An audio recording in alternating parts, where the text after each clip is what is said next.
Stay hot. Stay hot. The time is now. The lights are bright. Turning up the heat, doing it right. We're taking the stage. We're making a move. The energy's rising. We're in the groove. The mic's hot. Momentum strong.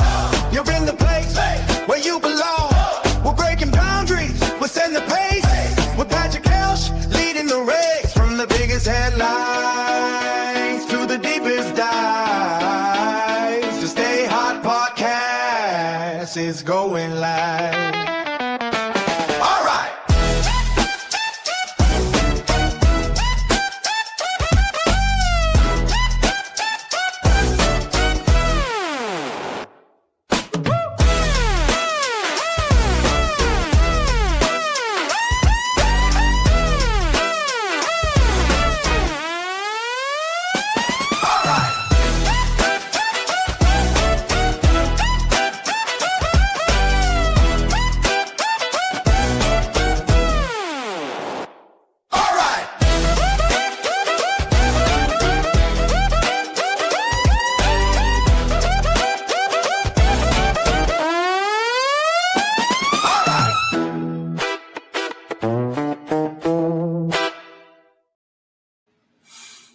Good evening, Big Blue Nation and others who have joined us tonight on the Stay Hot podcast. I am your host, Patrick Kelch, and ready to go tonight. Excited about our newest commitment, Ousmane N'Diaye. A lot of people referring to him as the steal of the portal. His highlight tape's impressive, very athletic, very good footwork, shoots the ball pretty well for a big man. But before we get into him, there's a couple other things we got to discuss. One, if you're new here, you know the drill. Let's get a little bit of a like and subscribe for the show. I would greatly appreciate it. Most people here probably have subscribed at this point, but if somehow or another you stumbled on us, go ahead and do the kind of, don't know what I'm the word I'm thinking of, kind of just kind of pre-show routine of liking and subscribing. So I appreciate you guys and all the support. We've had pretty good reviews the last few shows. We've ranged anywhere from 1,800 to 4,000 views, so that's always exciting. Our chat has been super fun to interact with the last few shows. It's always fun to interact with the knowledgeable fan base, whether or not we agree or disagree on certain takes. It still brings up for great discussion, and you know, whoever is right kind of gets to hold the maybe the bragging rights, I should say, because you know, we got a couple big commitments coming up next week. It's kind of in the air, iffy. I'll give my take on those. But Big Blue Nation, we've got to do better. And when I say we got to do better, I'm talking about our fan base. Because, you know, on Twitter during the portal season, it's kind of like Mark Pope can't win for losing. I'm not saying Mark Pope's done a great job. I'm not saying Mark Pope deserves another year. I'm not saying Mark Pope is the best man for the job, but what I am saying is you can't be on here one day, 1 week, every few days saying, come on, Pope, where's our commitment? Where's our commitment? Whiff man, another whiff. Kentucky misses out on another one. How come none of these guys are committing to us? Why can't we get a commitment? And these are all things I've seen the last week. We get a commitment from an international player who in 2023 entered the NBA draft, and a lot of people were calling him a late lottery pick. He decides to remove his name from the draft.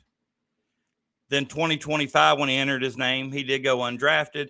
And there's a lot of different things out there saying why. Hadn't really thought that he'd reach his max potential. his sky's the limit, but he hasn't tapped into that potential yet. But regardless, he committed. He's got a really strong upside. His ceiling is high. And the first few comments I read is, why does Pope continually go after the worst international players? This guy only averaged 4 points a game or 5 points a game, 2 rebounds. He's 6'11". And I scrolled down through maybe the first 4 or 5 comments on the commitment post, because I did see it fairly early after it was posted. And there hadn't been a lot of comments yet, but the first 4 or 5 were negative. And I'm just, we can't have it both ways. You can't ask for a commitment, and then when the guy you want isn't the one that commits, then we immediately start bashing the kid. This kid isn't any good. Why does he only average 3 rebounds a game for a 6'11" kid? It's just, we have to do better. We have to do better. Let's, I know it's hard at times, but being negative all the time makes it miserable. Let's try to support. Let's try to stand behind the coaching staff, and whenever they do get a commitment, don't automatically assume that he's not any good, or I guess we recruited him. That must mean we're out on Stokes, or we're out on Momchilovich, or we're not gonna get anybody, and this is the best we can come up with. Just all doom and gloom. And I don't see anybody that benefits from that. And I didn't really pay attention till I started doing this show. And when I started doing this show, a lot of people in the comments started bringing it to my attention. I'm like, oh no, we're the best fan base in the country, the most passionate fan base in the country. And I do think we're a passionate fan base, but everybody that we get a recruitment from, and I'm telling you, it's a lot of the national guys that saying it's the steal of the draft, talking about how good this player is. And we'll talk about, some of the things I've read and seen, and I'll kind of mention it here in a minute. But, I said last week and I, don't remember when I said it in the show, because y'all have been talking me into going 2-3 hours, and that gets rough. But I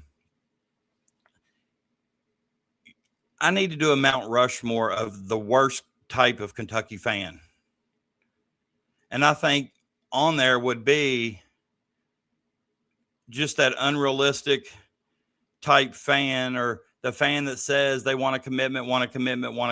Then when we do get one, they immediately start bashing the kid or bashing Pope, and just, so I'm going to be putting some thought in that, and I'll mention it on one of the upcoming shows, and you all start thinking about it. You're all Kentucky fans. Who is the worst type of Kentucky fan to be around? Okay. So be thinking about that. Also, I see a lot of people, several people talking about Ousmane being a good pickup at the 4. He's naturally a 5. I think we may have to play him at the 4, just depending on. I was kind of shocked that we didn't get a commitment from McBride. But the more and more that I've read about that situation, the more and more it seems like a Ranchick Freeman type thing, that, he wanted to commit to Kentucky, but, several people were saying Kentucky was pitching to him a backup role. I don't know if that's true, because I've also seen people on the other side saying they were pitching to him to be the starter at the 4. It's all a matter of who you believe, who you can trust, because it's that season again where everybody's an insider or they got an inside source. I'm not an insider, nor do I have an inside source. I read a lot of those people, and kind of, when you read people or read their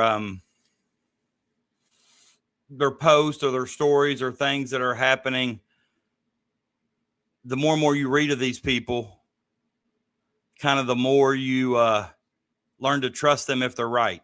And but right now he's going to have to play the 4, I believe. But can you imagine if he plays the 4? And let's just talk about this. If he plays the 4, this is saying we don't get Stokes or Momchilovich, because I think there's a chance we don't get either. Actually, I think it's a pretty good chance we don't get either. But it's, it's still possible. It's not a dead set we don't get either. But if you go with Zoom, Wilkins, Cam, N'Diaye, or Ousmane. I think it's pronounced. I had a kid that lived on my floor from Dakar, Senegal. Spelled his last name the same, and it was N'Diaye. His name was Mohamedou N'Diaye. He played for Morehead State when I was there. And then the 5 being Marino, that's like 6'5", 6'4", 6'8", 6'11", 7 foot. That's a heck of a lot of length out there on the floor. But I did hear that, and I saw a tweet today that said that Kentucky, things are starting to pick up, or things are starting to heat up with Murinen again, Mika Murinen, or Slim Jesus, whatever you want to refer to him as. I heard talks were starting to pick back up, or, the phrase that was used that kind of bothered me was Kentucky's re-engaging with him again. When I think of the word re-engaging, that means they stopped at some point in time. Re-engage means to engage again, right? So my thing is, why did you stop? Because I would be happy with if we got him over Stokes. I mean, I'm not saying he's better than Stokes, but I think those two guys are both really, really good. However, it just seems to me like he's probably going to Arkansas from everything I read. Now, I guess if Kentucky in their re-engaging talks offered him a bigger number or something, it may give him something he has to think about. And then again, he's supposed to commit Monday morning at 10 a.m. So we'll know bright and early Monday morning where he's going. I don't even want to think about him going to Arkansas, although that's what I've read. I don't want us to lose out on somebody like him to Calipari, but Calipari's always been able to get the best players, the most talent. That don't mean they'll always win championships. We know that as well. But it is frustrating as all get out to, continue losing those recruitment battles to some of the same ones. But, I kind of wish we would have been on him from the start and stayed on him, because I think his ceiling's really high. His future's really bright. But Momcilovic, I do think if there's some reason that he comes back or takes his name out of the NBA draft, which I think is possible, although I do feel like he'll be a very good pro too. Maybe not next year, because I think if he comes back to college, he's going to make just as much money next year as he may make as a late first-round draft pick. I don't think he's going lottery, because I think if he was going lottery, it wouldn't even be up for discussion. I think he would automatically go to the pros. It wouldn't even be anything that they would be up for discussion, in my opinion. Also, I'm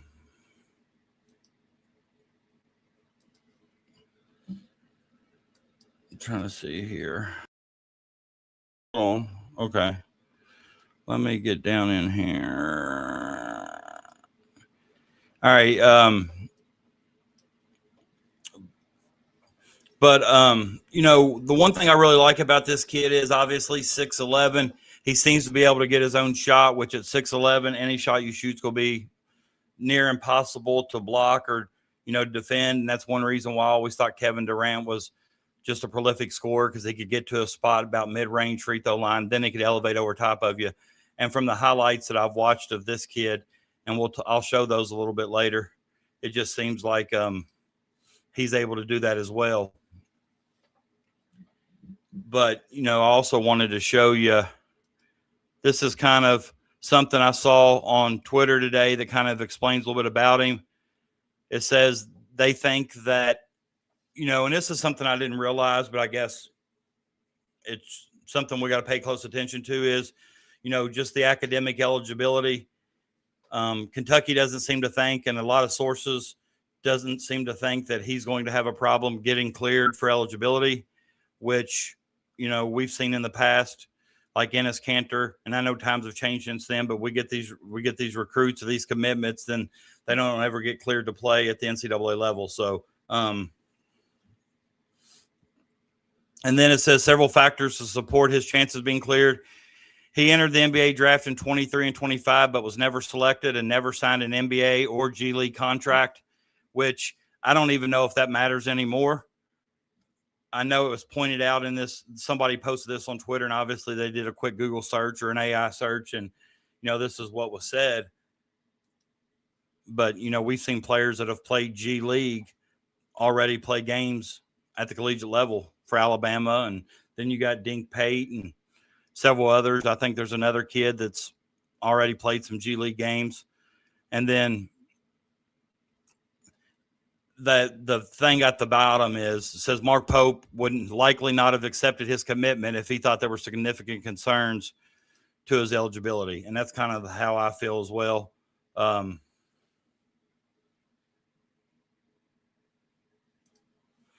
Joe Tipton said N'Diaye would have been the top player in the portal by a wide margin if he'd been in. Yeah, I did read that.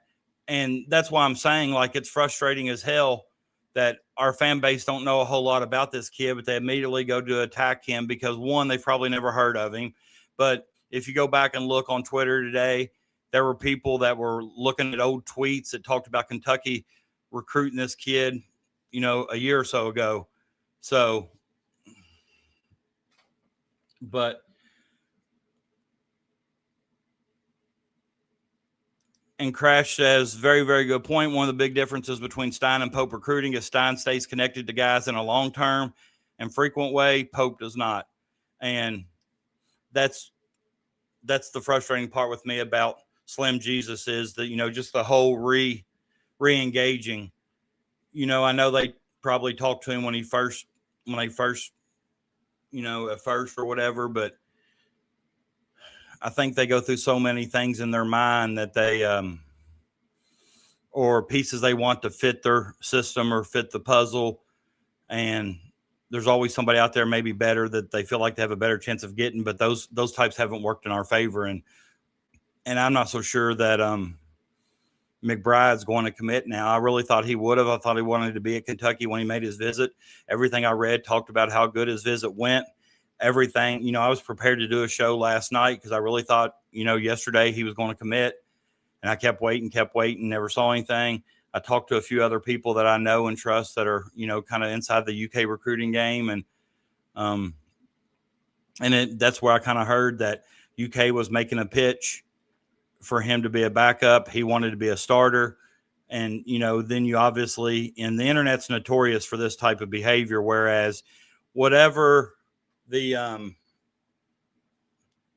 whatever your take is, you can find people out there that support the same take.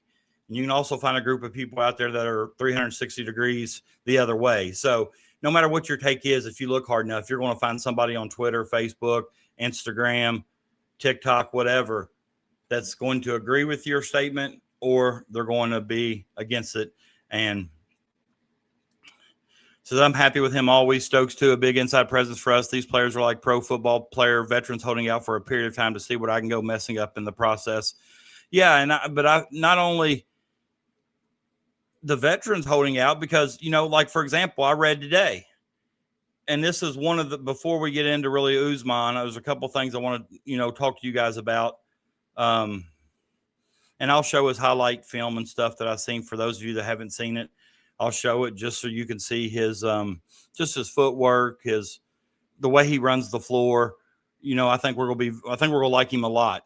But for example, let's talk about Stokes a minute. It's been out now for a few days that Stokes is plans on committing sometime in the near future. I've seen people post, DMs that they've had with Stokes and talk about this or that, and he'll just put coming soon. Basically, he's going to commit soon. And then Jeff Goodman reported, I think early this morning, that it could be as early as Monday next week. And then Slim Jesus is going to commit on Monday at 10 a.m. But with Stokes, here's my question. Because I've read this multiple times now, And everybody that wants Stokes to come to Kentucky acts like this is a big deal. Everybody else is kind of like, no, it's not that really big of a deal. And the Nike Adidas thing. And here's why I'm asking. Stokes even pointed or put on Instagram or posted something saying checks over stripes. And we know that's alluding to the Nike check over Adidas. And, we all heard the interview after one of the All-Star games to where he said that he sold his Adidas stuff or gave it away or burn it, whatever he did with it. But he wasn't a big fan of Adidas. He didn't really like it. It wasn't something he was fond of. And I do know that, just coaching the high school game, that I've had athletes say that certain brands fit their feet differently as far as shoes go. Some are real narrow, some are wide, vice versa. And, but how big of a factor do you think that plays? Because I think I remember a few years ago with Cal, there was somebody out there that was a Nike guy, and everybody had pinpointed him to Kentucky, and he chose, maybe even have been Kansas. I'm not for sure. Maybe even chose something like Kansas, to where, he chose Adidas over Nike, so to speak. And it may not even have been Adidas. It could have been Under Armour. I don't real sure, but I know that happened once recently in Cal's coaching tenure. And so I've always kind of had in my mind that, these kids may be Nike kids, but that's not going to direct them and to which university they're going to go to, or which one they want to go to, or whatever. They're ultimately going to go to the school that they want to go to. Somebody that may have a little bit more insight about that than I do, how big of a factor is it with Nike and Adidas for Stokes? Because I saw something today that said Stokes was going to Kansas. Then I saw something else that said Stokes went back to Kansas, wanted more money, but Kansas didn't have it in the NIL to give him what he was wanting, which automatically led people to speculate that, if he's not going to Kansas, he's going to Kentucky. And I even saw a national sports guy put that he was, it may have even been Goodman, that he was down to Kentucky and Kansas. Well, we heard the opposite of that, not necessarily the opposite, but we heard last week just how strong Oregon was in the mix. I never really felt like Oregon was a strong player because, for one, I just don't feel like they're on a lot of nationally televised games. And a lot of times if they're playing on the West Coast, it's midnight or 11 o'clock here before they even come on. And this was my next question. The new rule that's 5 for 5, how big of a factor does that play in some of these guys and where they're going to commit to? Or, for example, it's been out there rumored, Denzel Aberdeen's waiting for the waiver. Todd Golden seems to think that he's going to get the waiver, which I'm sure every coach says that. So if something like that happens, would you welcome Oweh back, or are you done with the Oweh experience? Let him go. Because I've also heard, some would welcome him back. I kind of think that with the right pieces around him, like the first year when you had Jackson Robinson and Kobe Brea, the shooters around him, he didn't shoot as many threes, and he was able to get to the basket because of the driving lanes they created just by being able to space the floor. This past year, I felt like he forced a lot trying to get to the basket. I think he shot a lot more threes, which his shot's not the best or most fluid. But, if he were to come back, is that somebody you would take? Holly, I see you here. She don't give a rat's ass what Stokes does at this point. And I think there's a lot of people that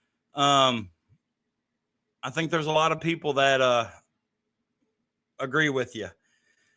But what happened to McBride? That's a good question, Holly. And that's the one thing I guess I miss the most.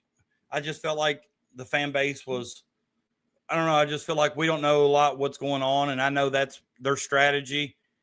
But, just like Jerome Morton from Winchester, I think he could be a very good depth piece to us because he shoots 40% from three. But, I know he was on campus for a visit. What happened to him? How was his visit? I did hear that McBride's visit went well. I did hear that he was ready to be a Cat.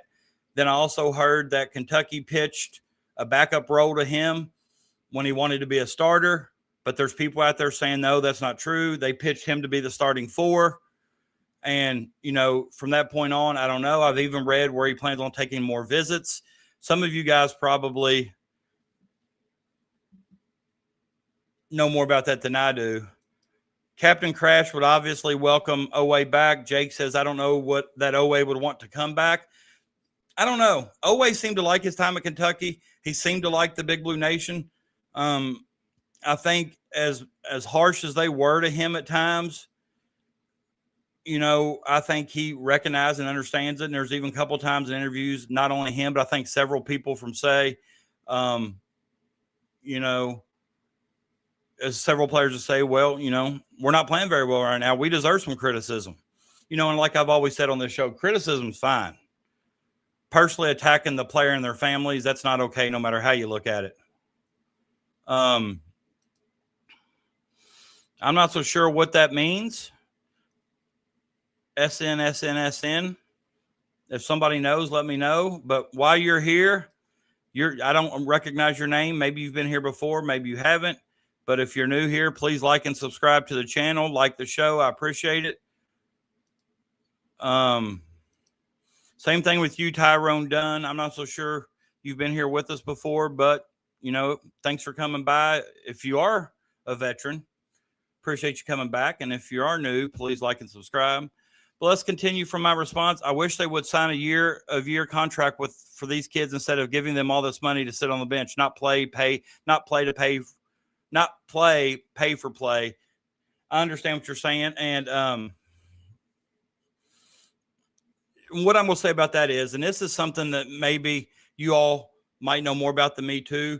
I read that, first of all, congratulations to Gabe Dines and the Big Blue Nation for him signing with Louisville. I think we may have dodged a bullet there. Gabe's 7'5" from Northern Kentucky, but his numbers for being 7'5", it found like he was having a hard time breaking into the USC rotation to where he'd get a lot of minutes. But I heard that Louisville paid him $4 million. Don't know if that's true, but if he got $4 million from Louisville, congratulations. Best of luck. Because I would be furious if I thought Kentucky gave Gabe Dines $4 million. But talking about Ousmane N'Diaye, I guess,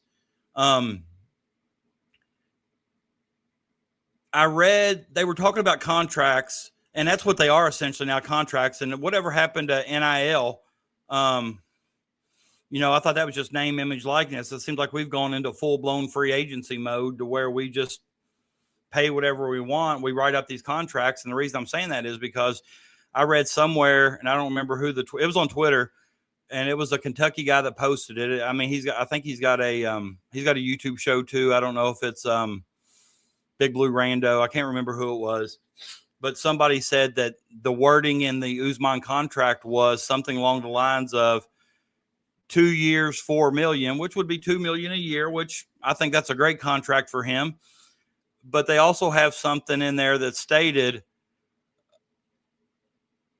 2 year, $4 million. But if he decided to leave after a year, there's a buyout. He could get some of the money back, or, wouldn't get a certain amount of money or whatever. Is that what these contracts are stating now? Like, you can put that kind of stuff in there? This is crazy that, you can basically write it up like a contract. And I don't think that's what NIL was intended for, but I think that's basically the route it's going. I thought maybe it was like name, image, and likeness for how Trent Noah and Marino and some of these guys, they did the Clark Pump and Shop commercials, or they did you see a lot of UK players on car dealerships in Lexington. Brian says Auburn has that in their contract. Okay, I mean, maybe they do. That's just something that's crazy. Crazy. Tyrone says, I don't know basketball. I've planned to go to classes to get out of the building, do busy on the court, doing interviews, engage in speaking. One of you in class, practice early in the morning. When is class? That's a good question. I can tell you that I was really close with Kyle Macy. I was the RA of the basketball floor at Morehead State. So everybody that played at Morehead State between 97, 98, and 2001, I was their RA. I do know they practice a lot in the morning, but the coaches and basketball program will kind of set their academic schedule to where, and I just know this because they would have me kind of monitor to the best of my ability. But like they had early morning practices, and then they would go to class, but they would be out of class most of the time by 2:00. And then they would have practice at night. Of course, there's only so many hours they're allowed to practice a week anyhow. But then they would also have times on Tuesdays, Thursdays, or Wednesday, Thursdays where they had study tables at the library, and every player had to spend so many hours or so much time a semester in the study tables. But as far as when they go to class, that's a good question. I know at Morehead State, I did have a class with a few basketball players, and when they weren't on the road, they were generally in class because an assistant coach would walk by the room several times and look in to see if they made it to class. So I'm sure at the bigger schools, I got a better system than that. But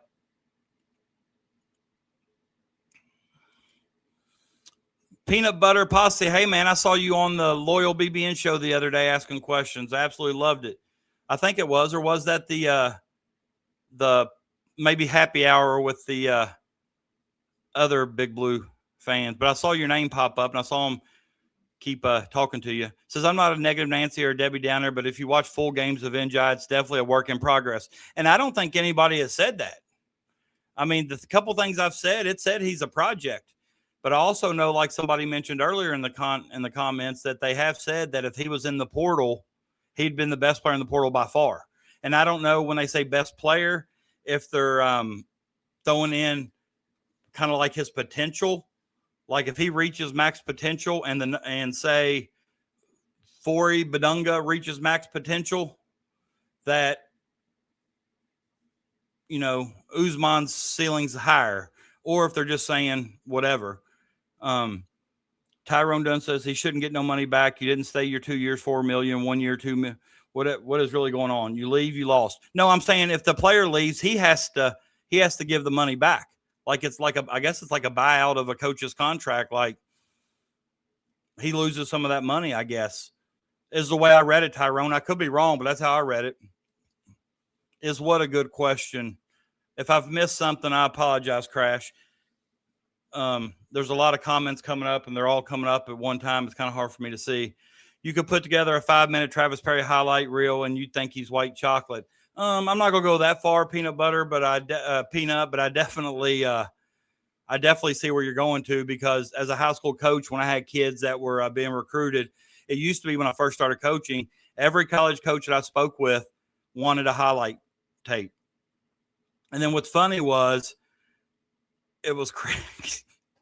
What's funny was, now it's kind of like, don't even send me a highlight film because these players never miss. They never miss on their highlight. So, I mean, if somebody's asking you for, it's called highlights for a reason.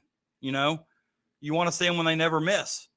But I was a graduate assistant Morehead State on Wayne Martin, played for him at the University of Pike when he left to go to Morehead. Oh, that's awesome.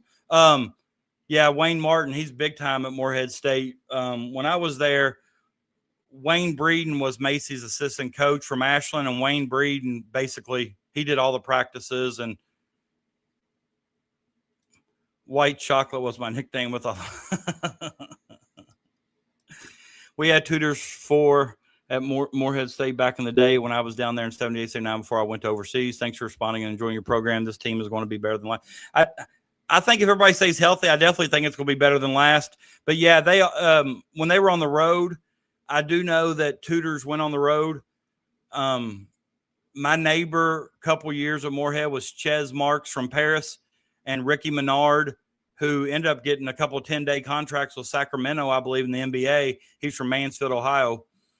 But they would talk about tutors going on the road and helping them and so forth. Yeah, okay. I might not have explained it very well either, Tyrone. That could be my fault. I'm not always the best at communicating. But the way I read it was kind of just like you're signing a 2-year deal with us. But if you choose not to stay those 2 years, and some of that money, you don't get the money or it comes back to us or something of that nature. I'm not 100% sure. But let me read a little bit something on Ousmane here, and then we'll basically what I'm going to read is basically like a scattering report. I saw multiple people putting things together, so I just kind of lumped them in. And, the one thing that concerns me, he's 6'11", 215 pounds. That's kind of thin for the SEC. SEC is known for their physical play. They are rough, and I don't know if his 6'11", 215-pound frame.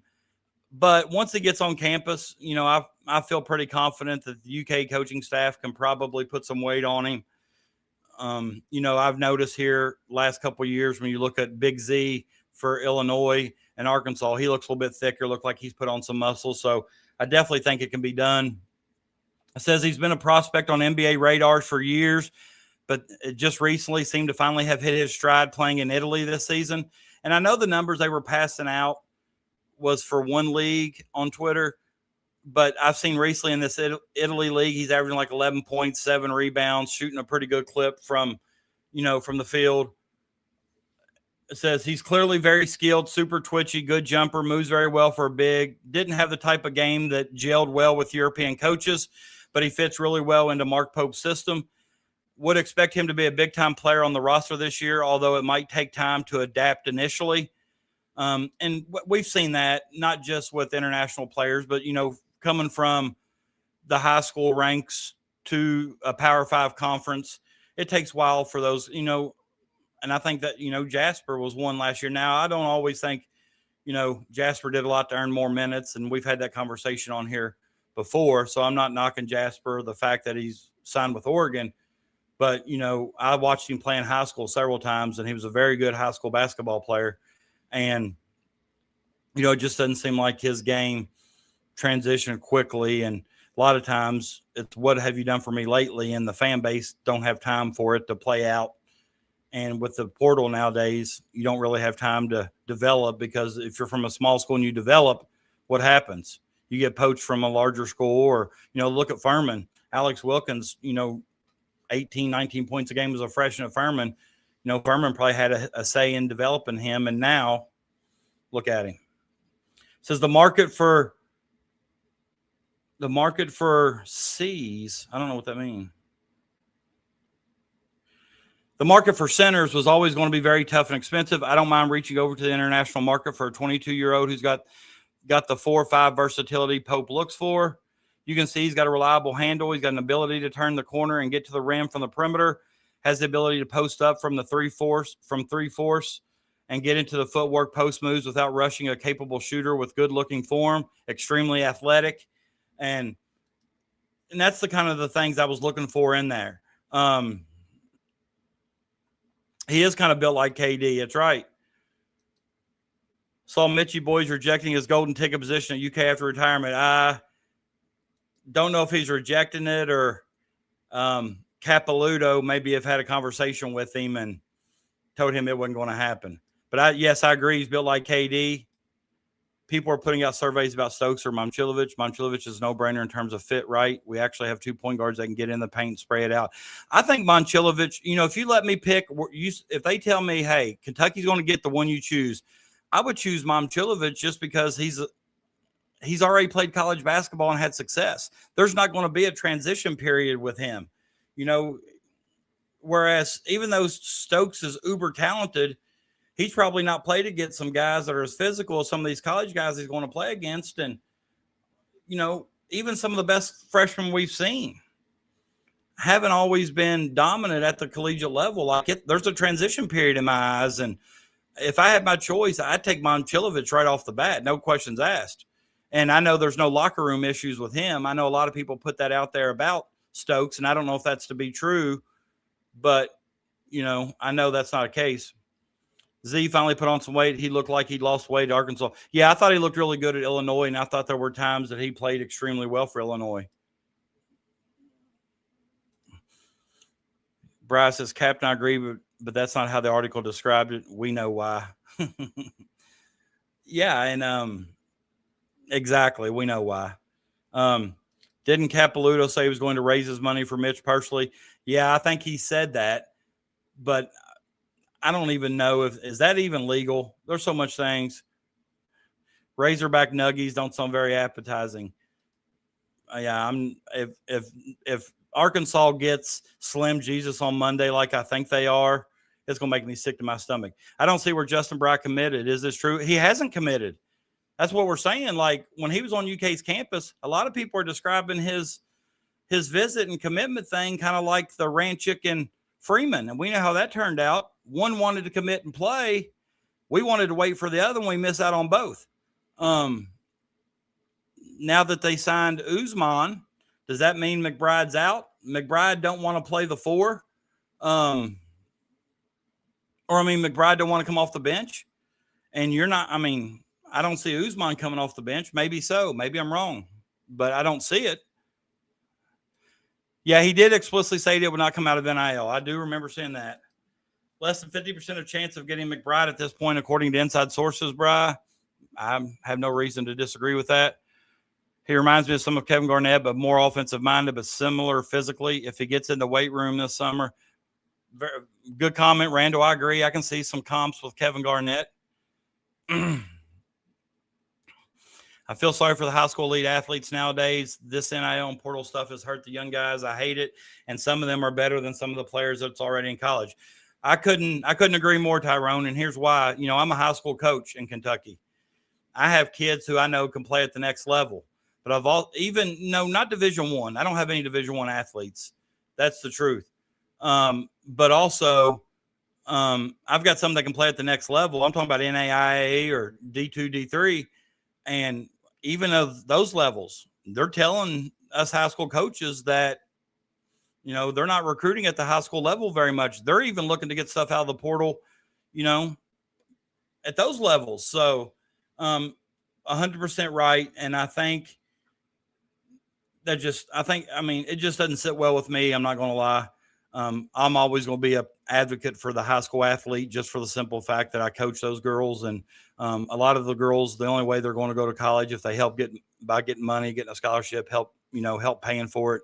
And a lot of these kids can't even get serious looks anymore. I couldn't agree more with what you just said. Does he feel like he got recruited over? I don't know if that's it, Holly. I don't really know. Crash may know more about that. But I just know that I feel like he wanted to start. I heard Pope was pitching a backup role for him. And I'll be honest with you, a lot of the Big Blue Nation was saying, well, I hope McBride, if they're going to recruit McBride or sign him, I hope it's for a backup role. I think that guy's starter good. I may not know what I'm talking about. And you all may even think this guy don't know what he's talking about. And you could be right. You could be true. But I really like McBride.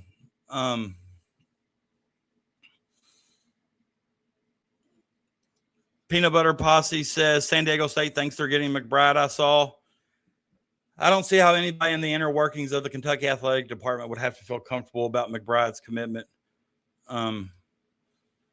My boy Todd says Slim Jesus plus Pope equal heaven. I agree, but you heard it here first.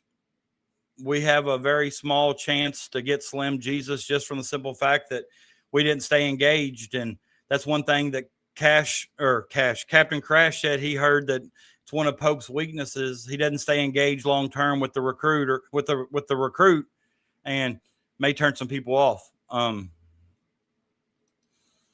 High school kids are going to have to find alternatives or evolve too. Yeah, I agree. I just don't like how that's going. But, McBride could play the small forward, but I'm telling you, Pope has put too much time, effort into Stokes, and he's not giving up just yet. And I will say this, that there are people out there, and I've told you all this before on the show, that are saying that if Stokes doesn't choose to come to Kentucky, it won't be that Pope hasn't tried everything he's got. He's throwing everything at him but the kitchen sink, and he's even trying to hire his coach as an assistant coach in Jamal Crawford. Did you all see that article with Crawford today that or not today or this weekend that said basically Pope reached out to him. He declined it. Then after he declined it, he started having second thoughts. And so I think Kentucky's still in contact with him. I think Kentucky's going to try to get something done. He's worried about how that would conflict with his CBS NBA type duties is what I've read. Slim Jesus equals 7-foot Jasper. I hope not. If he goes to Arkansas, I'll be okay with that.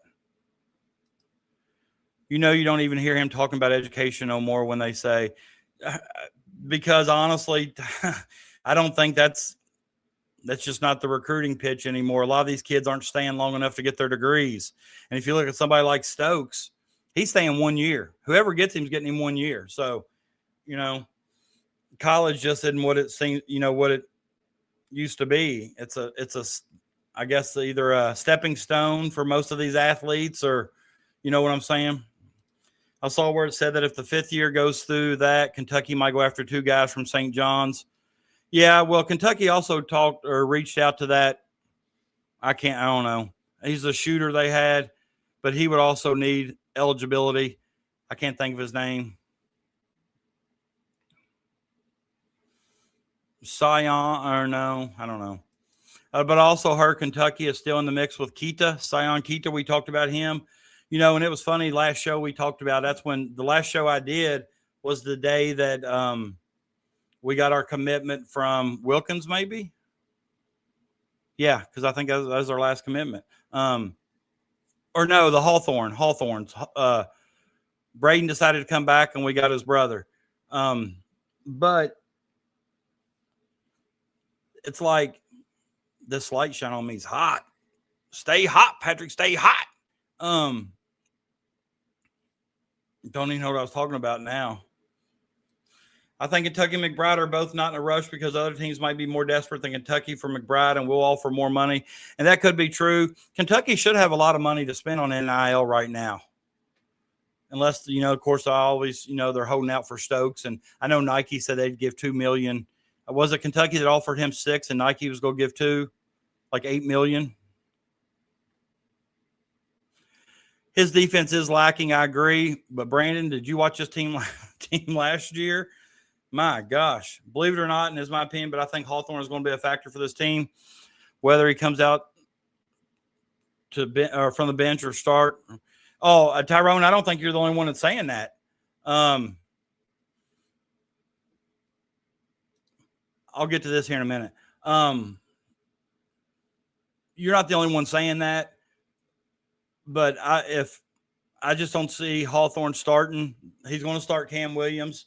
He's going to start dude at the 4, Ousmane, Marino 5. Then you got your Wilkins and Zoom Diallo as your backcourt. But I'm excited to watch him play. When he was coming out of high school, a lot of people have said this, but I don't think they're paying much attention to it. He's a top 30 recruit out of high school, a top 30 recruit. He probably could have helped that team last year, but I'm kind of glad they redshirted him last year through that mess. And, we get him back this year. But, yeah, it started kind of going around social media this week, last few days that, Slim Jesus had the basketball IQ of a 13-year-old or a low basketball IQ. It just seems like I haven't heard that at all till this week. I feel like as much basketball as he's played in the U.S. and through the All-Star games and, everybody knowing him, recruiting him, I just feel like that's something that maybe would have surfaced before now. And I'm not saying I know if he does or he doesn't. I've coached some talented players whose basketball IQ wasn't where it needed to be. And I've coached some kids who weren't very talented at all that had a really high basketball IQ. So you can't always equate skill with basketball IQ. I get it. But, man, the kid is super talented. I'll be honest with you. I really want him. You're right. It's in God's hands now. There's not much we can do about it. If they're going to commit to Kentucky, they're going to commit. I'll be sure to say a few prayers tonight so we need one elite player. And at this rate, I think honestly it's going to come down to either Stokes or Momcilovic, but I'm not sold on either one of those guys being at Kentucky when the season tips off next year. That's just my opinion.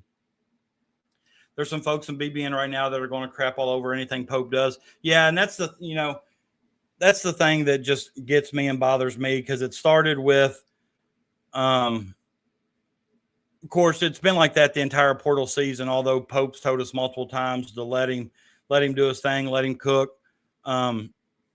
And then, you've seen that several times. I think Perry Stevenson even came out and said it this week about some of our fan base. And then when Ousmane committed, the first 4 or 5 tweets were just bashing Pope. Why is he recruiting the worst international players? Well, obviously they hadn't seen highlights of that guy, because I can tell you there's probably a lot more players internationally that aren't as good as him than what they know. Yeah, I would too. I think Crawford would be another one of those guys that would definitely help the recruiting. Kids tend to like to hear from those guys who have played in the NBA that maybe have those connections to help them get to the next level. And I think that's totally understandable. I think Crawford would be very good with our guards in development. But, I think they approached him originally was to help them get Stokes. That's why we need a GM to recruit year-round. Yeah, and those guys have been really hard on Pope again. Seth Greenberg has said a few things, which I don't think – Seth Greenberg used to never say nothing bad about Kentucky when Cal was there. So he obviously is a Cal guy. But it seems to me, too, that, honestly – and I think Pope hiring his buddy to help him in the portal from BYU with value, price, things like that, Keegan Brown. I think a lot of people thought Keegan Brown was going to be the GM. They just weren't calling it general manager, but I think he needs one. Well, we just talked about this a while ago, and it's kind of a different take, but I think this makes sense. Players are going to start to go quick now because the 5-for-5 thing will decrease their market value. And a lot of people seem to think that 5-for-5 thing is going to pass. And this seems to be I've not seen anybody, and like I said, you all maybe, follow different Kentucky people than me. However, I've not seen anybody be against Kentucky adding a GM.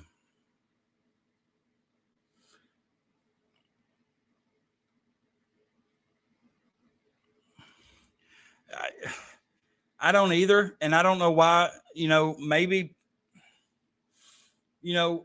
honestly, we don't know a whole lot about the Stokes situation, because Stokes camp's very good about keeping things close to their chest.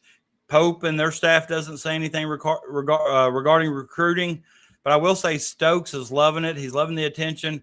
He's very good at trolling. You all saw when he was getting his Muhammad Ali tattoo, 502 made, because he is from Louisville. But he also had the 2012 game at home against Vanderbilt on the TV. Not sure why they were watching the Vanderbilt game or not, but that was on the TV in the background. So I think he definitely likes the attention. And this could be true. I didn't see 100% definite that Stokes was committing on Monday. I saw Slim Jesus say he would commit on Monday at 10 a.m. But, what I was going back to saying about this, this comment from Bri here, whether it be Stokes' camp or Kentucky coaching staff or Kentucky athletic department, both those groups have done a very good job of keeping it quiet. However, and we don't know what Stokes has told everybody behind the scenes as far as Kansas, as far as Kentucky or Oregon or whoever, but he did say in an interview, and I don't know if I could find it. I should have looked for it sooner. I didn't know he was going to talk about Stokes this much, but it's hard not to when he's all everybody's talking about. But Stokes did say in an interview that, he didn't really want to play at Kentucky. Like, he really didn't want to have to go to Kentucky. And that's the only thing keeps popping in my mind. I think I would go as high as he wanted at this point, Jimmy.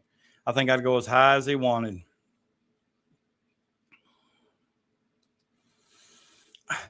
I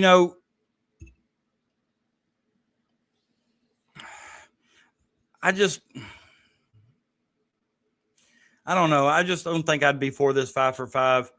I like Oweh. Oweh was a really good ambassador for the university. He really liked Kentucky. He liked Big Blue Nation. It'd be hard to tell him no if he did want to come back, but I'm just ready, these guys are 26, 27 years old still playing college basketball. Come on, man.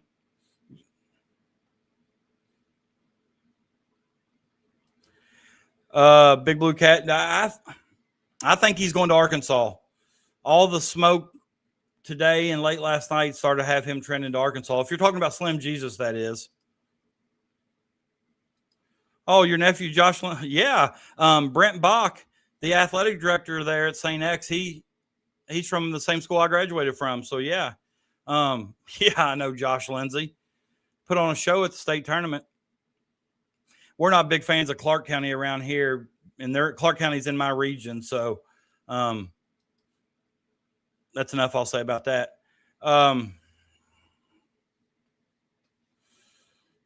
Everything online is fake. I'm not going to say everything, but you're right. There's a lot of things going around online that aren't true. That's 100% true.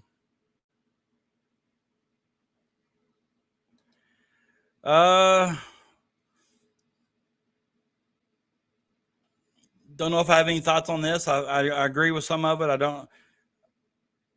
don't know if Stokes is overrated yet. I want to see him at the next level before I make that determination. But I agree 100% that DeMarcus Cousins was a dog. He wasn't going to be punked.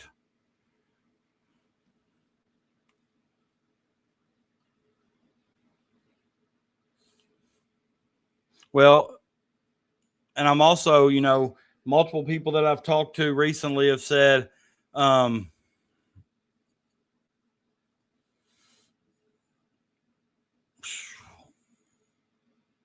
it just maybe Pope is playing chess and not checkers. Maybe so.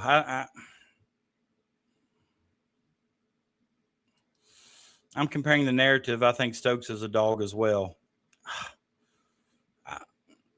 I think he's got some dog in him, but he's playing against guys at the high school level right now that aren't near as talented as him. So, I'm not going to say anything about him being overrated until I see him at the next level and what it's like.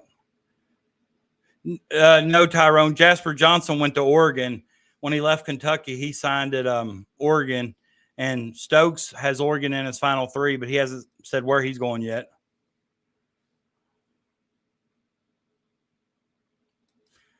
And that is true. A lot of people do think that Oregon is the favored just because they're a Nike school, which I didn't hear a lot of what you all said. But do you think Nike's going to have a big say in where he goes to school? Do you feel like that Nike's going to have a huge impact on where Stokes goes to school? And if they are, then I think it's a very good chance that he ends up at Oregon because I don't think he really wants to play at Kentucky. Now, that could be true. He probably does have an ego, and going against grown men may not work out. Yeah.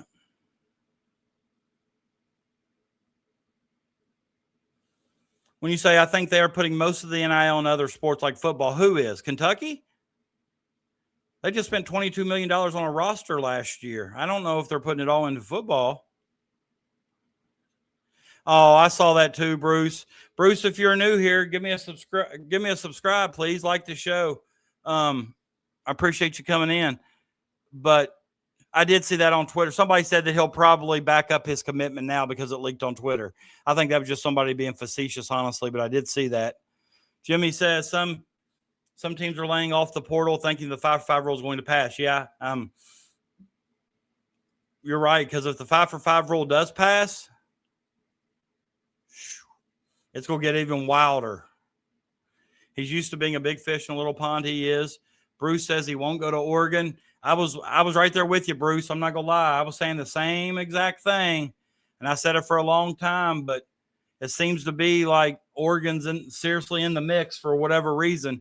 And you can speculate all you want why you don't want to go to Kentucky. A lot of people are saying that he wants to be coached hard and he'll run all over Pope and no Oregon. The only thing I saw that would make me think no Oregon, Brandon, is that I think I saw Jeff Goodman tweet earlier or some national recruiting analyst tweet something along the lines of it's down between Kansas and Kentucky, which they said that for a really long time. But hold on here.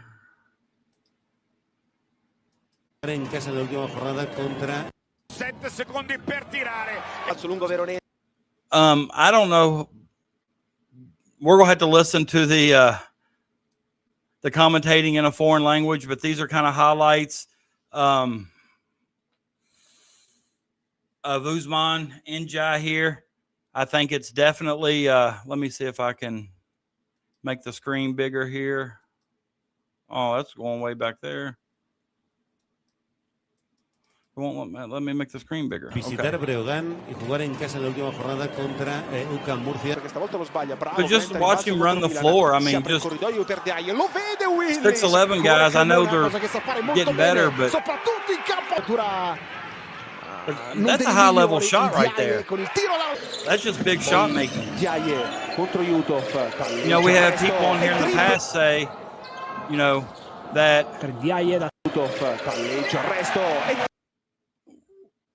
I may have went backwards for you there. I'm sorry if I did. I'll fast forward up here. We've had people on here in the past couple of weeks. We was talking about, you know, Kentucky, the portal, things like that. We've had several people in the chat say that we want somebody that, you know, we want somebody that can create their own shot. It doesn't look like he has any problem doing that, but once again, he's 6'11". Difficile pensare che possa sbagliare. Chi non sta sbagliando quest'oggi è Ousmane Casarin. Dietro la You schiena, see him wearing chiuso 46 da at Kentucky. Bowman che ritorna in marca. La rubata di Endur per un attimo. C'è N'Diaye. Rigustiamola la schiacciata di Ousmane N'Diaye. D'altra parte prova ad attaccare l'area, poi nell'angolo per right here is N'Diaye, pretty athletic che move for a guy attacca bene 6'11". Endur, poi va a realizzare. Palla recuperata in qualche modo ancora da Udom. Sono 7 secondi per tirare. Little fade away there. Look kind of like Luka. Consegna a Casarin che trova N'Diaye. Triple. Essere uno dei migliori realizzatori di Napoli. N'Diaye Once again, like Peanut said, you know, these are highlights. He's not going to miss any, but he shows an elite level of, you know, of ball making or shot making, I should say. I mean, that's just a tough shot no matter who's guarding you.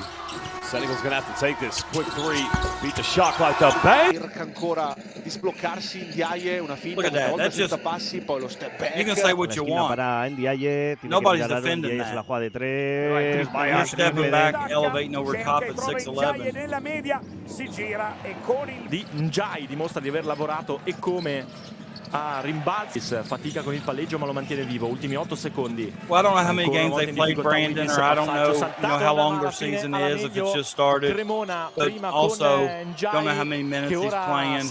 così profonda, secondo libero sbagliato però dall'ex giocatore del Bayern Monaco. N'Diaye si prende, accettando anche che possa arrivare un fallo come è successo adesso. I mean, look at the range on that. Now, I don't know if Pope's will give him that kind of freedom, but corre N'Diaye! Questa volta danese in difesa. you know, and another thing I like about him, you know, he's 22 years Ovviamente il old. primo di squadra per Udine, pallone rimesso in gioco. N'Diaye, He's la finta, 22 years poi old, step so back, it's not like he's an 18-year-old incoming freshman here. You know, played several years overseas professional basketball. E poi ancora Willis contro Ferrari, si stacca N'Diaye dentro. I mean, that's, C'è spazio per N'Diaye. you know, and I don't know, you know, Brandon, this could be in one other league he was in.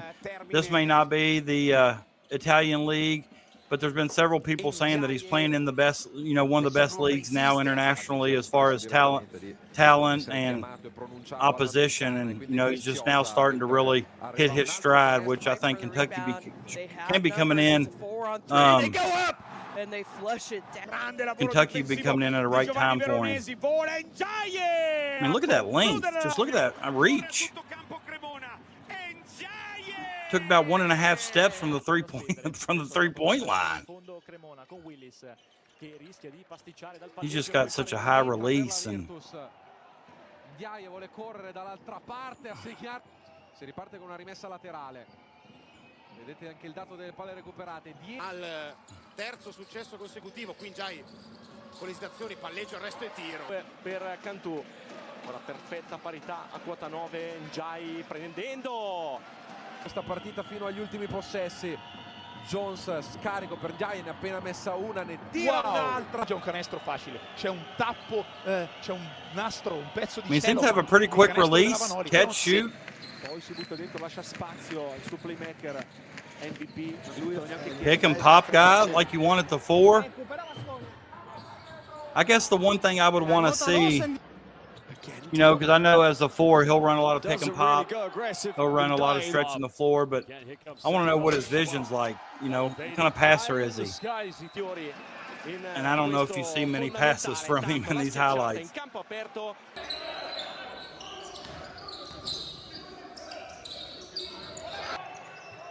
Contre Senegalais de faille, le tir à 3 points. La primera canasta del Chacho en este segundo cuarto. Y ahí está. Vamos a ver el contraataque. N'Diaye, línea de 3 para N'Diaye. Bueno. I mean, he's solid. Don't get me wrong. I'll be honest with you. It doesn't look like the same amount of defense that's going to be played at the collegiate level, but that's, I mean, don't get me wrong. I mean, I think I like him. I think I like the fit into Mark Pope's system. And I think Crash hits the nail on the head here. Pope has been really, really good at identifying the right players to target. It's closing the deal that he struggles with. But my question is, you know, we've talked about it before. You know, why does he struggle closing? What is he doing that's not able to close it? Is it because of the JMI deal that we talked about? I don't know. But I really like him. I really do. I think Peanut brings up a good point down here. Brian says he's a good pickup. I agree. A lot of people believe that believe in the chat that he's a great pickup. Not sure how anybody can't be excited for him. But Peanut says, I just want people to see it in real life. And I get that. But, you know, if you look up the Cremona Basket, I think that's the league they play in. You can watch full games on YouTube. It says non-existent defender, no shot of playing the 5. Defense is one of the areas I have seen people talk about that he struggles with. But at 6'11" with his length, he's got to be able to alter a shot, block a shot. He's not going to be guarding the 5. Marino's going to be guarding the 5 anyhow. But, I mean, his length, it was make me kind of gets me excited. Holly, I'm going to retract my recommendation of talking Giants for getting NFL draft insight. The 2 guys that used to do it split up last year, and it's not as good as it used to be. I wish I would have paid a little bit more attention to the NFL draft, but I'm going to be totally honest with you. Cincinnati Reds are so hot right now.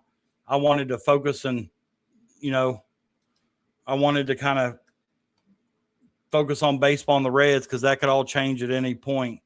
But that game last night, I think, was as exciting as any game I've watched in a really, really long time. You know, I didn't expect them to fall behind after they took the lead, and then for him to hit a walk-off home run, crazy. Ellie's hit a home run tonight. Stewart's hit a home run. Lowe's hit a home run. Friedel hit a home run. Cabron Hayes has 2 hits. He's more than doubled his average in the last 2 days. Singer went 5 innings, 2 runs. Wow.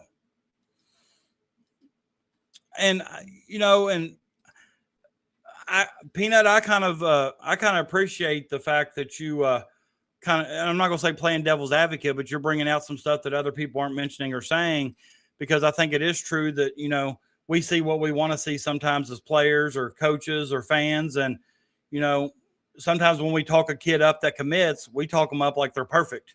And, you know, I think it does need to be said that his defense is a struggle. Pope is taking his time because he knows he has to get it right this year. He knows who he wants. Doesn't matter what the fans think. I agree with that, Shane, but he may know who he wants, but he's not always getting who he wants. That's my problem.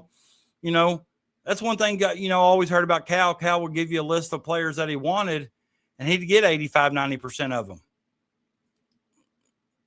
And I'm not going to be the guy that says, because some of these guys have committed elsewhere, that Pope whiffed either. I think if you're a college coach and you're a recruiter, you're not getting everybody you recruit. That's unrealistic too. Right. That's what I just imagine Pope inviting recruits to drink tea with him and talk about all the next recruits visiting. Pope doesn't really show inspirations.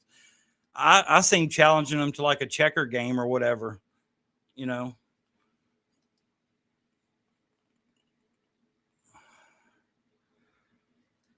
Holly wasn't impressed. I thought the Bengals had a good draft. I'm not going to lie.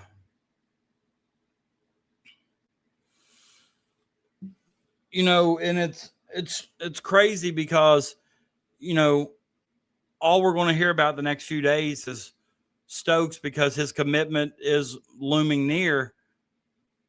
But can you imagine what we're going to hear if or you see how the fan base has been to Pope so far. If he's dedicated all this time, you know, to Stokes and Stokes commits elsewhere, how bad is this fan base going to get? But I also agree with somebody said earlier, though. It doesn't really matter what Pope does. It's not going to be good enough for some of the fan base. And that's true. I'd like to know how it compares to high major college basketball. Yeah, that'd be good to know. They do shoot the ball extremely well. I don't know how it compares. I really don't. There was somebody on Twitter, and I don't know if it was who it was, but saying that the league he's in now is much better than the league that he played in originally. And he's averaging more points now, and he's starting to really reach some of that potential that they've seen, because they said he's been on, you know, NBA radars for some time now. And now that they think he's starting to actually, you know, reach some of that potential that they've seen. And like I said, all those highlight tapes, you know, you're just going to see every shot he makes. We don't see the ones he missed, but if it's a highlight tape, I don't want to see the ones he misses. All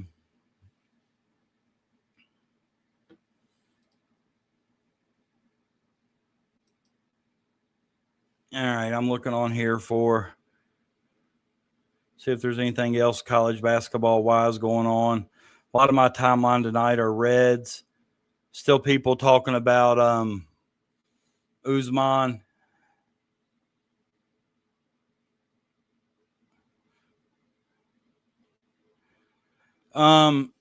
Jacob Davis, who does a lot of college football stuff for Sports Illustrated. I don't know if you're all familiar with him. He does SEC for Sports Illustrated, but he says Slim Jesus commitment watch is down between North Carolina, Arkansas, and Kentucky. I've seen several graphics today that had 5 or 6 teams on it. Illinois, NC State, BYU are some of the other teams that, you know, was also in the running for him. So, like I said, I know last week or so his commitment was trending high for North Carolina, but everything I'm hearing now is Arkansas. So, but, you know, and also just that whole statement about Kentucky re-engaging with him now. I don't know why they thought they could make up all that lost time. Maybe just throwing money at him. I don't know. But it's kind of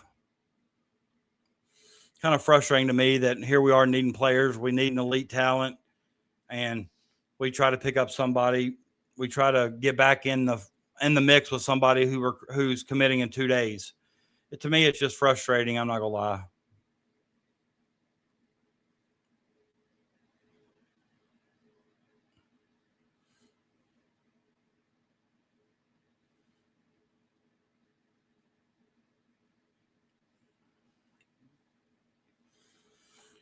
Did you all see the Kentucky players that got drafted in the NFL draft? I can talk about that a minute before. I'm not staying on here till midnight tonight, Crash, no matter what you do. I spent about 4 or 5 hours at my daughter's track meet this morning. Got a little sunburn on top of my head. I don't have much hair up there, but the sun pretty well drained me. Wimp, I agree with you 100%. But I saw where Jagger Burton got drafted Green Bay, I believe. I saw a lot of odd comments after he got drafted.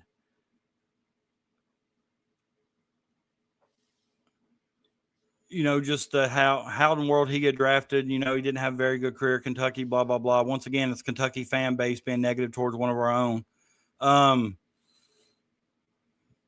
I saw where Ty Law got drafted, which I think he'll have a good NFL career. I saw where Barry Brown got drafted in the 6th round. I know he left Kentucky, but he got drafted in the 6th round. I do agree that the Lions did mishandle Barry Sanders. I agree 100%. One of the more talented running backs I've seen in my lifetime. I'd rather have Barry Sanders than Emmitt Smith, although I know there's some Cowboy fans that probably look at me like I'm crazy, but Barry Sanders didn't have the offensive line that Emmitt Smith had. He had to run 100 yards backwards before he could get 10 yards forwards. See you, Brian. Thanks for stopping by, buddy. I appreciate you. I agree, David. Mine is too. But also did y'all see where Dane Key got undrafted free agent signing by Denver Broncos, the same place that his brother's at. So I thought that was kind of cool. Reds beat the Tigers 9-2 tonight. Big game for the Reds.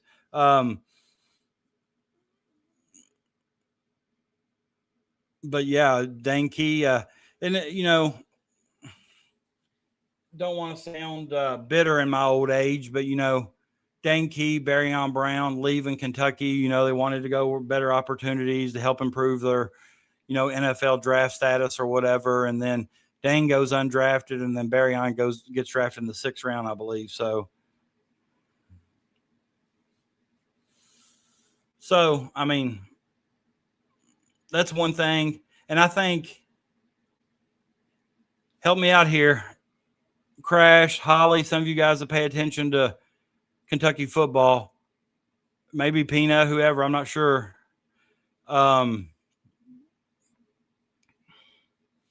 I think I saw where this is the first year Kentucky hadn't have a football player drafted in the 1st round since maybe 2018 or 21. I don't know, a few years. So I thought that was kind of cool because, Kentucky was never really known much as a football program. But, and I know a lot of people will be glad that Stoops left, and Will Stein has done an amazing job in the short amount of time he's been here. But Stoops did really take Kentucky to some levels of football that I didn't know were possible. So I appreciate what Mark Stoops did while he was here. Kind of the same thing with Cal, although Cal didn't take the program anywhere that other coaches hadn't, but he brought us out of a really rough time when he was here. And so I always appreciate him for that. Peanut says, I'm worried about rebounding next season. Malachi Butterfingers and N'Diaye is not the most physical guy. Yeah, and if you were to ask me right now, what's the one concern I have with N'Diaye, it would be his physicality at 6'11". He only weighs 215 pounds. He's definitely going to have to put on 20, 30 pounds of muscle if possible. Some people's metabolism and body makeup doesn't allow that. But the one area that concerns me is his rebounding and Kentucky's rebounding as a whole, because I don't even think we were a great rebounding team this year. And we had somebody like Diabate that I felt like was one of those guys that go in there and get a tough rebound. I thought Owe was a better rebounder the first year than he was last year. But just there were a lot of times it seemed like teams are getting 3 or 4 or 5 opportunities on the offensive end. And, as a coach, a fan, a player, that if you're giving up that many chances on the offensive end, your chances of winning ultimately decrease. You can't give up 5 shots every possession and expect to continue to win. And rebounding is one of those things that kind of will kind of separate you, or I think rebounding is one of those stats that you can kind of equate with success in the SEC. The large rebounding margins. Yeah, Malachi's definitely got to be stronger. And the good thing about Malachi is he wants to be at Kentucky. He ultimately took less money to be at Kentucky this year. Those of you that or keep up with that, so that tells you when he's willing to take less money. And plus him being from the state of Kentucky, he's got a little bit of pride when he puts on the blue and white. And I'm hoping that he just stays in the weight room. And I know that Pope and the staff will, get him to where he needs to be. But, he's a worker. I think he'll be fine.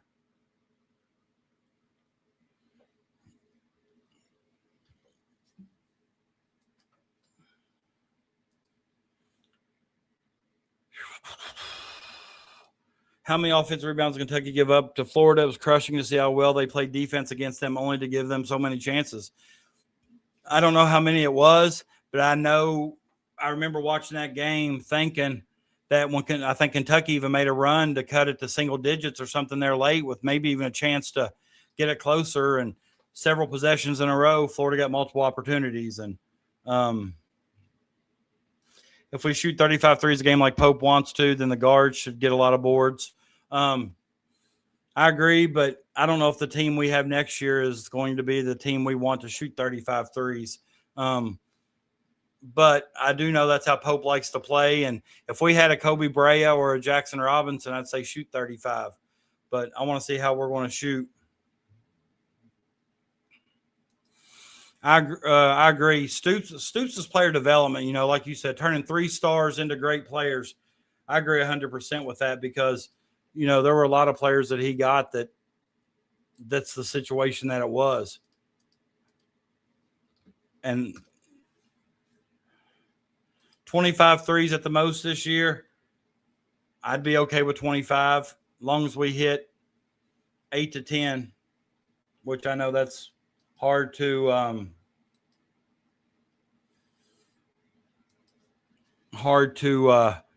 do every single night, but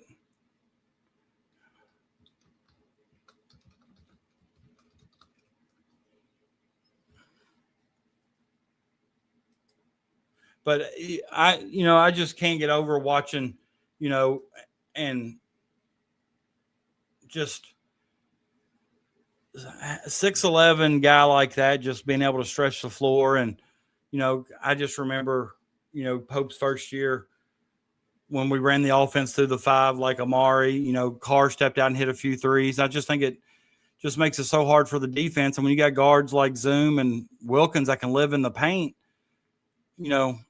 so much opens up with our ability to consistently knock down threes.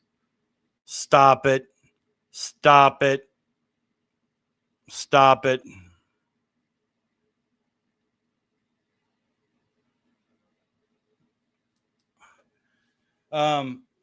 There's a lot of people out there. I don't know about the 1 million cap per player, because I don't think a lot of them would do that. But the one-time transfer, I think, would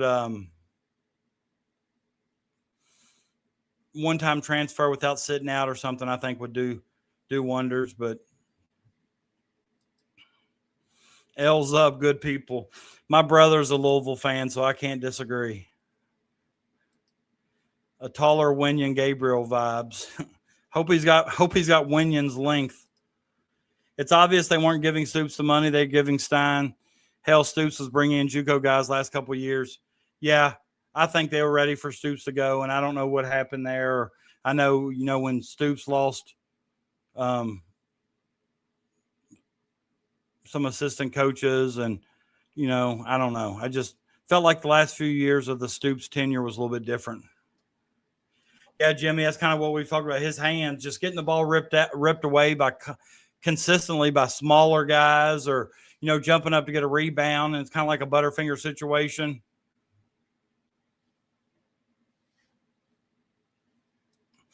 Pony up. No, it didn't. And I kind of forgot Stoops had made that comment, but when these people are already giving you tons and tons of money and you tell them to pony up, don't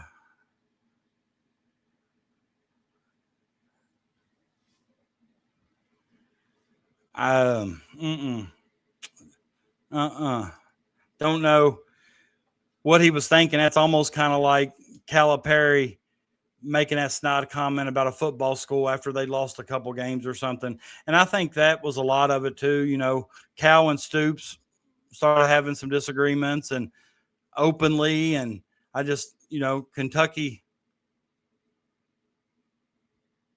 athletics just not in a good spot. And I'm not so sure.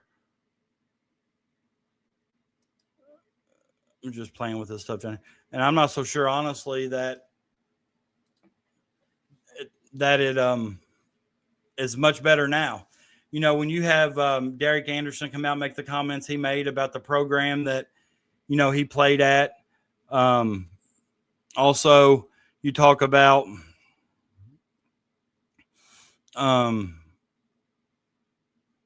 not only Derek Anderson made those comments, but there's also been, you know, former players and stuff say some things about Stoops and his culture the last couple of years. Or it's just, you know, hopefully that the you know, you got Stein in there now. He seems to be a pretty positive person. I know everybody in the community, all the fans seem to love him right now, but he hadn't coached a game yet. You wait till he coaches a game and the team doesn't play well, they'll turn on him quick too, like they did Pope. But I was looking at something today.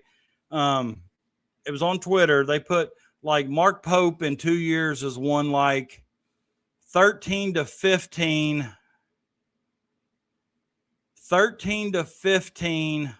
games against top 15, top 20 teams the last 2 years.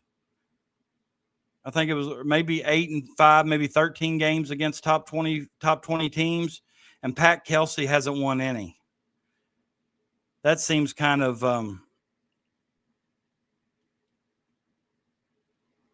you know, I'm not saying Pat Kelsey is a great coach, but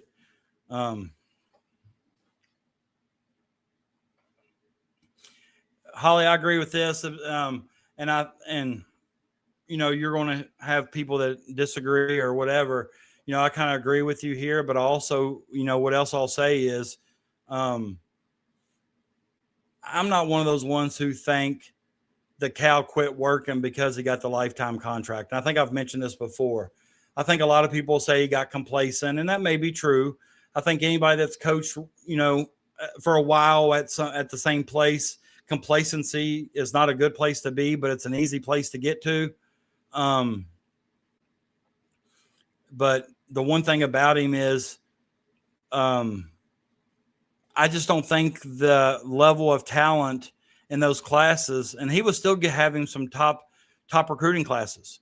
They just weren't as talented as the classes that had, you know, Fox, Bam, and Monk, or, you know, Bledsoe, Wall, Cousins, Davis, Gilchrist. You know, those are pretty talented groups. I think even though he was still having the top recruiting class in the country, some of those players that he was getting just weren't as talented. Stein seems to be a down-to-earth guy. Recruits have said, yeah, I agree.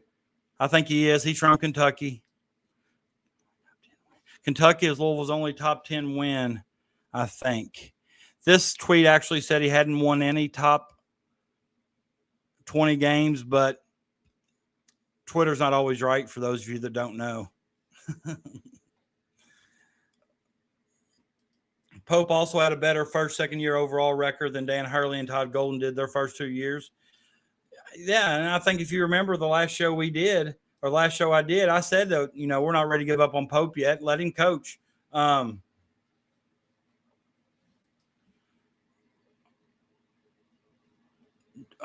Jacob Polachek and Joe Tipton are media people, so I don't know what you're talking about there, David, but Jerome Morton went on a visit. Haven't heard if he's doing more visits. Haven't heard if he plans on coming to Kentucky. I haven't heard anything about Jerome Morton.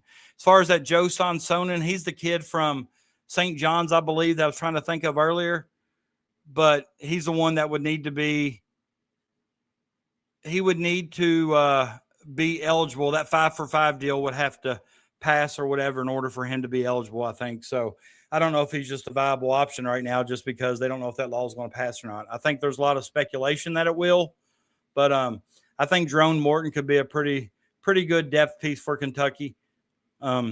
I think if we have to rely on him to play big minutes or start, then we would be in trouble. But I think just with the roster we have right now, he'd be very good coming off the bench. Left-handed guy that can stroke it.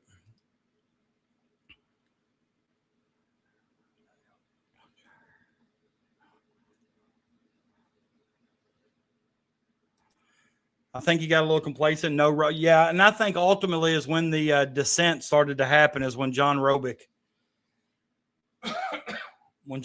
left the bench.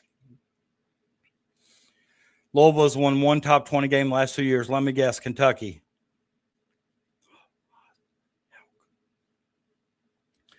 John Shire is what I think. Reminds me of the old Cal. Maybe.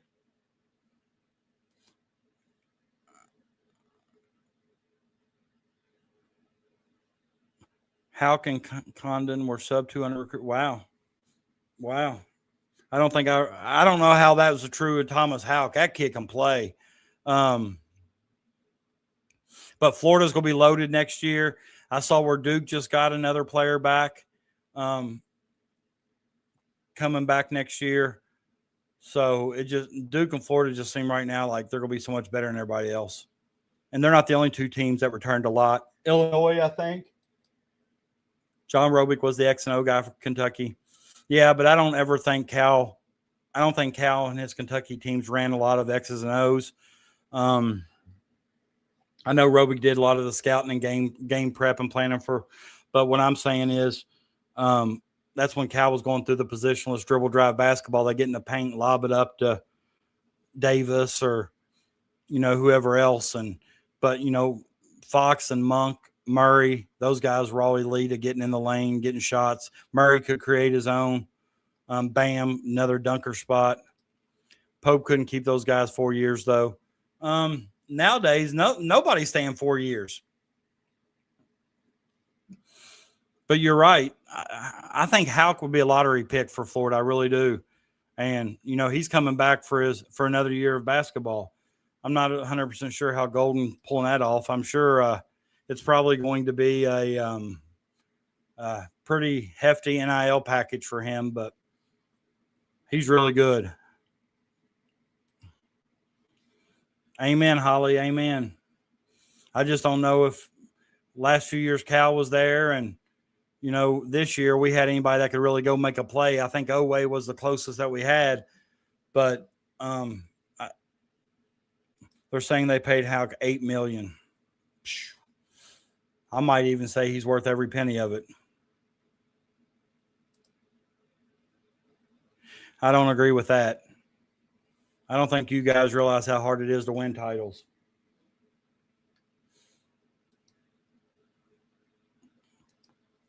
You have to fight, or you'd hear, go, go, go.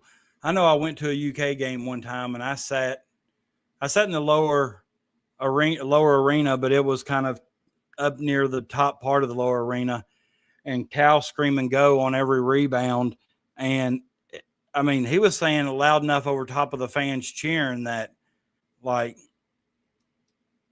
go, go.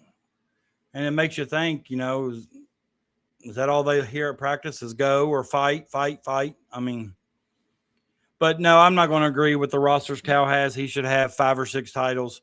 I'll agree with you. He should have more than one, but 5 or 6, no, I just don't think that's realistic. I really don't. I'd say 2 or 3. I'd say 3 at the most, 2 for sure. If you think about it, they shouldn't even they weren't. I mean, I know that was it 14 when they lost to Connecticut in the finals. I'm not so sure they were good enough to be in the finals and made a run. But, Cal's first 10 years here, and like we've talked about, because somebody mentioned, I think Crash mentioned a few comments ago that Stoops and Cal both stayed a little bit longer than they should have, and I agree with that statement. But I will also say that, Cal's first 10 years, and when he got hired, he said it was a 10-year job. His first 10 years was a pretty phenomenal run. Not going to lie. I agree 2015 should have been a title, but if you remember, that's that damn Wisconsin game where the shot clock went off and we didn't get it.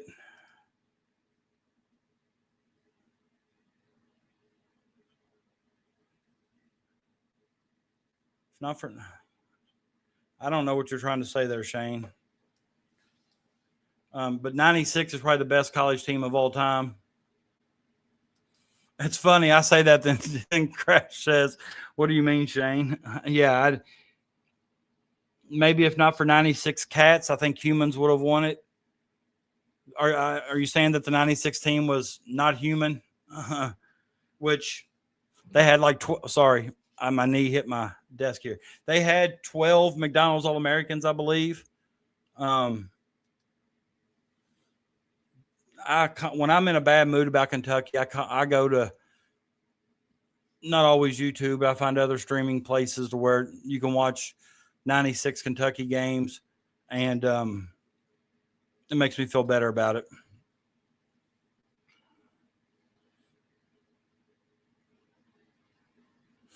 All right.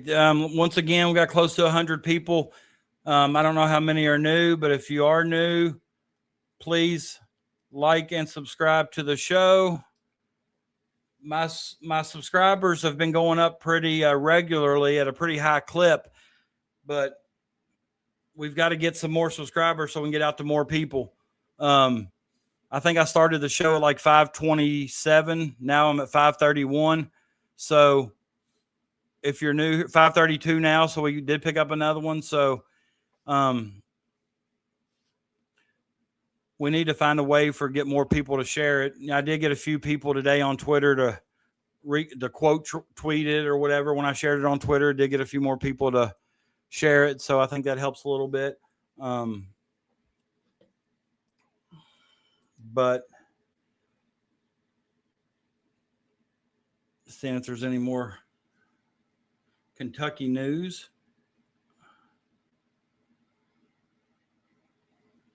Man, Tyrone, I don't know if you all know that Josh Lindsay that Tyrone was talking about. You talking about a stud athlete, man. True, for St. X. Kid's good. Yeah, I know Daniel Hager. Absolutely.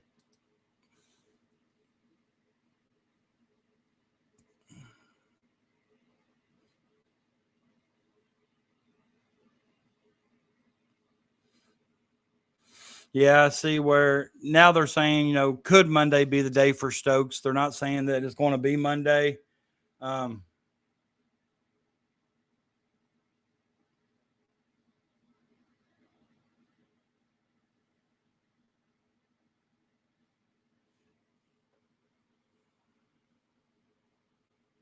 Oh, look at this picture here. This is a kind of cool one. And this is, if you all are on Twitter and you follow, no, I've never heard of that guy, but I saw it. I think it's just one of those jokes. If you're on Twitter, you've probably seen it, but Larry Vaught shared this picture. This is Braden Hawthorne and Zion meeting Dominique Hawkins. Remember that picture we showed last week of the Hawthorne brothers? They had their Kentucky basketball camp shirt on, and Braden had Kenny Payne's autograph on it. Well, at that same camp, they met Dominique Hawkins.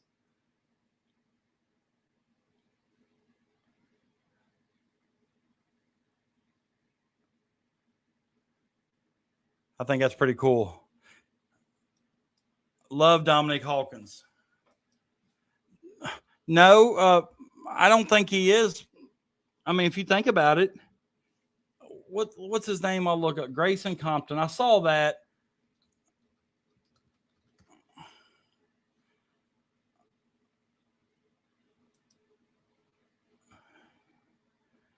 His Twitter name is UK Fan. So I'm assuming that he's probably just kind of making a joke or something about, how Kentucky hasn't signed anybody or whatever. Well, no, this is from when I typed in his name. A lot of these.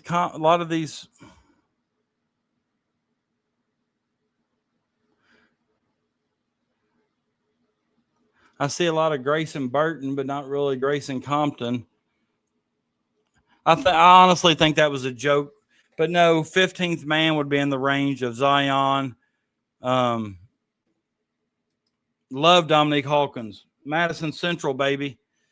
It's just hard for me to believe that it took the performance he gave at the state tournament to really get a scholarship offer. I mean, I know he's a really good football player too, but this guy played with, what was he? Maybe 6'1", 6'2", but if you measured his heart, he's probably 6'8". Love Dominique Hawkins. Love him, love him, love him. I just think he embodies, or he kind of epitomizes what we look for in a Kentucky basketball player. You know what I'm saying? Like, he's from the state of Kentucky.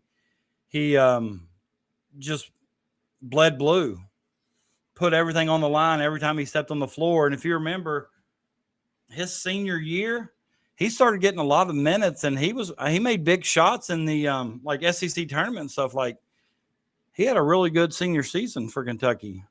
I'm a big fan.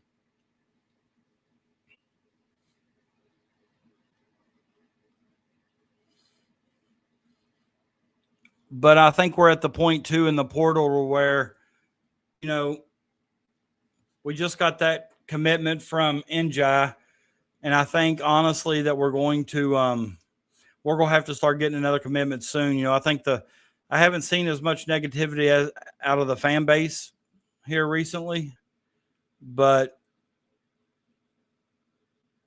it's something that we could continue to keep. Now, if he gets Stokes on Monday, and if he commits Monday and we get him, he'll be set for a while until the season starts. But if we miss out, go ahead and get your whiff man memes set up, because you're going to be seeing a lot of them. I agree, Crash. It's a big if, but I'm honestly tired of hearing the whole whiff stuff. I really am.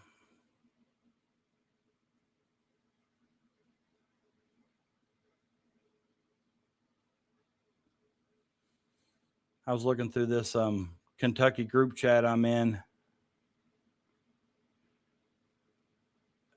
Apparently, DiVincenzo today tore his ACL. Is he a Nick still?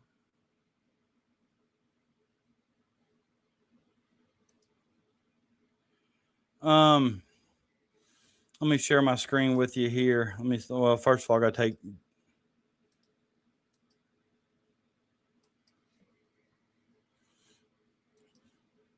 Thought this was interesting. This was KSR put it out there. Let me see I don't know if I can make it bigger. No, that's about it. Maybe. Says ESPN's latest NBA draft big board has massive implications for Kentucky. Could Mark Pope bring a projected second rounder back to Lexington? That to tell me that it's probably Momcilovic, and I think Kentucky would probably offer him more than why? Okay. Says it's all coming together for Kentucky now that Washington Zoom Diallo and Furman's Alex Wilkins. Return of Cam and Hawthorne. They've signed Senegalese forward Ousmane N'Diaye. When you include Trent Noah and Reese Potter returning as depth pieces to go with the high school pledges of Mason Williams and Zion Hawthorne, the Wildcats now have 10 of their 15 roster spots filled. That's the good news. Only need a couple more rotation players plus another practice body or two. We all know the Wildcats have a glaring superstar role to fill and the money to spend on one if Tyron Stokes opts for Kansas or Oregon. There may be one outlier who would be problematic, but the rest of the NIL sweet spot, likely making significantly more than another year in college than by keeping their name in the professional dreams. Like Alan Graves from Santa Clara. Yeah, I've seen that group. I've seen them talk about him quite a bit. It also includes Juke Harris and Yesafu and Iowa State's Momcilovic, who did knock Kentucky out of the big dance in the round of 32 at number 38. So actually, out of all four of those names, Momcilovic is projected the lowest. And Quaintance is currently sitting a few spots outside at number 18, up 2 spots from the 20 in the previous update. That tells me that he's probably Oway's at number 74. Marino's at number 43. I definitely think Marino comes back. I know at one point in time I wasn't 100% sure thinking that, but I think he will now. Oway way down in the 70s. But I'm kind of shocked that Momcilovic is below Juke Harris and Yesafu or Tourné Yesafu, and then Alan Graves. I mean, Graves is tough. I would definitely, I'd be happy if we could pull him in. I'd rather have him than Stokes, and I said that earlier just because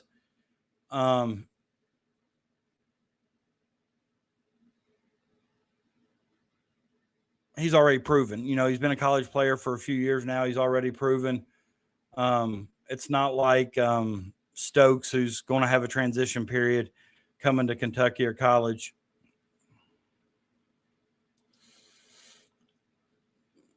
Some truth to that, not denying that.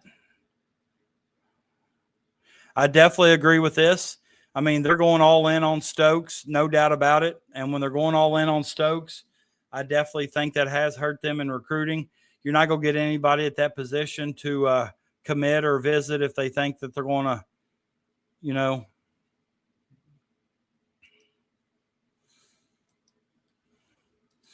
truly wish they keep all they could keep all the recruiting quiet. I'm the opposite, Holly. I'd like to know a little bit more than what I do. I think some of the heat that the coaching staff gets under, I think could be simmered. I'm not going to say all the way put out, but could be simmered if they were a little bit more transparent. The only thing I care about in the NBA is Bray and Amari. I'm not a fan of any Cal players. I'll be honest with you. I'm different the way I am, and I know a lot of I don't know how old you are, Peanut Butter Posse, but I'm a little bit older than a lot of the NBA fans I talk to, and they're all kind of like individual fans. Like LeBron fans are going to like whatever team LeBron goes to, or that's not I'm a fan of the Boston Celtics. I've been a fan of the Boston Celtics since I was born. Larry Bird's my favorite player of all time. So I'm going to root for the Celtics no matter who's on the team.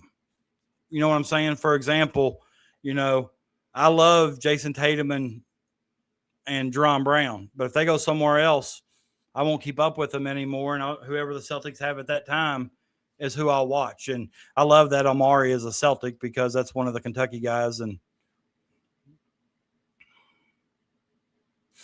I don't know if they're talking about Oway or not. I'm going to be honest with you, Shane. I think if you were to ask 100 fans of Kentucky, I think you may get a 60-40 or 50-50 on whether or not they like Oway back.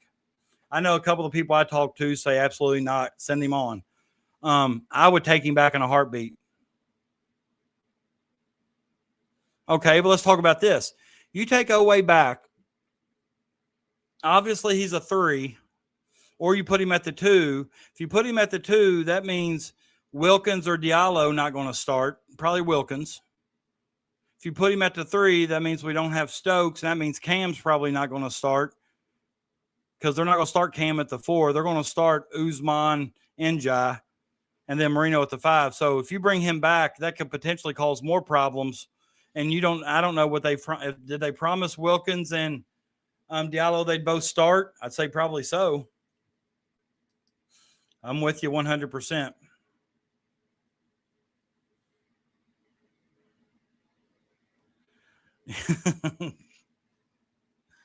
Did you see where Paycheck I think he ran in like a mini marathon, then straight into like a half marathon or something today or something. I don't know. He ran something ridiculous. They asked fans for money on NIL, so they should let fans know what they're doing.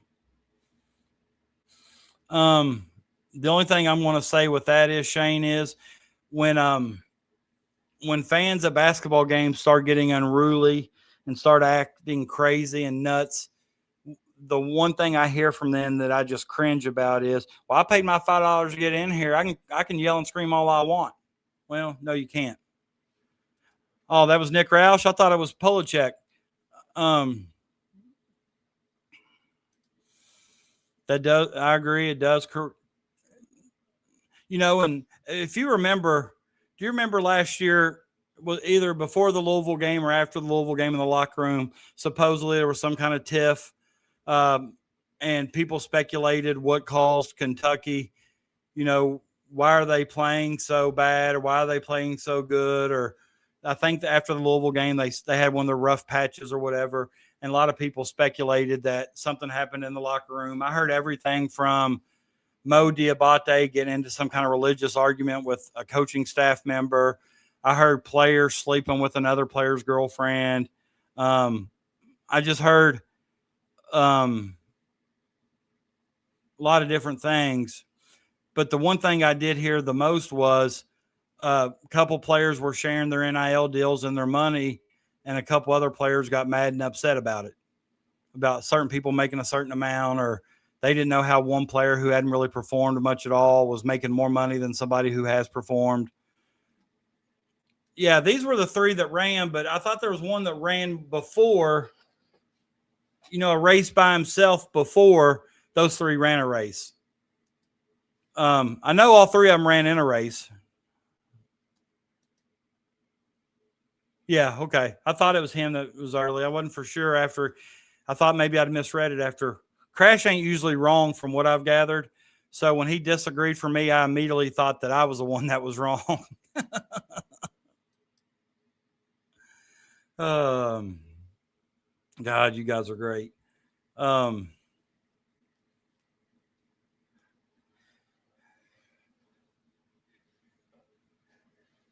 Seeing if maybe here is tonight around a lot of our local schools here tonight is prom night. So that's eating up a lot of my Facebook feed. So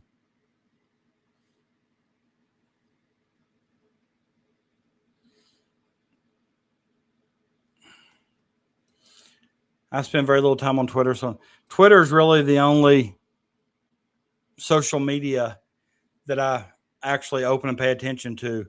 To be honest, I have Facebook, but I'm not on it a lot. I usually get on Facebook sometimes just to share the show. But we generally get the majority of our listeners that go straight to YouTube or they come through Twitter. So, yeah, I'm not on Facebook. That's a good question. Why can't any of our guys make a layup anymore? I'm not necessarily saying that. What I'm always saying is just dunk it. Just dunk it. What's up, man? Yeah, we got you missed it. We got Stokes. How'd you know? I'm just messing with you. He's supposed to be committing on Monday. How you feel about that? That's another name. You're right. Devin Williams. I just feel like with a lot of our guys, Williams, McBride, Morton, we just don't seem to hear anything. And we know they were on campus. We know they visited.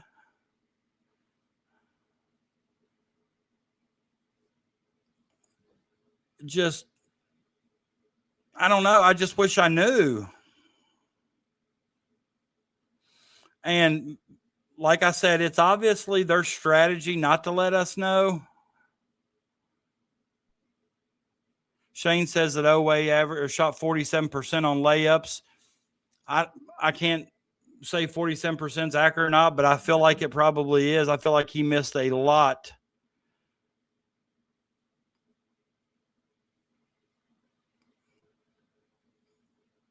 I feel like they missed a lot.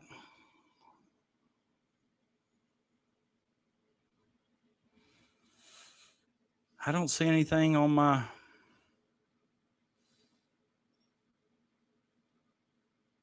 Don't really see anything on Facebook. Don't see anything on Twitter about Kentucky. And that's the thing, you know, during portal season, I just feel like, you know, and I know it's not realistic, but I'm just going to be honest with you. I want a commitment every day. I want a commitment every day.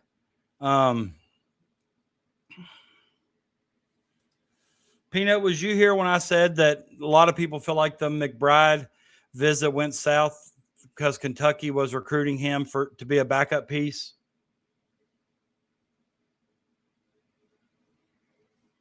Did you hear that?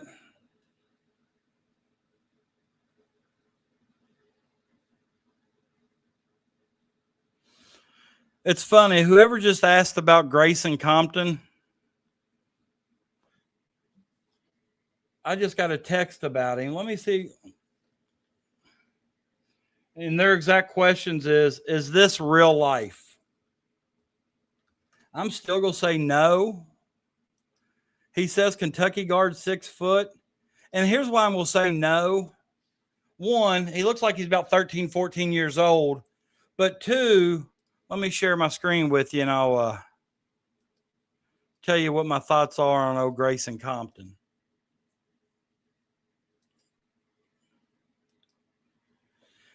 Oh shoot, hold on a minute. Let me get the... And here's why I'm going to say that. One, you don't ever hardly see the player pin that commitment post. Usually that commitment post comes from KSR on 3, something like that. But this is the clip he just sent me. He makes 5 half-court threes in 45 seconds. And I don't think this is edited. I can tell by his form this ain't real. But this might be an impress. If he shoots like this, we may have to sign him.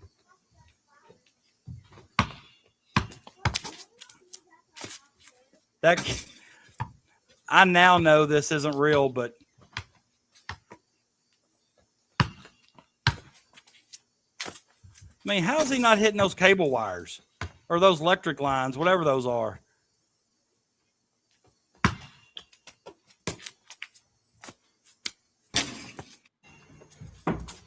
Oh, that's the beginning of it again.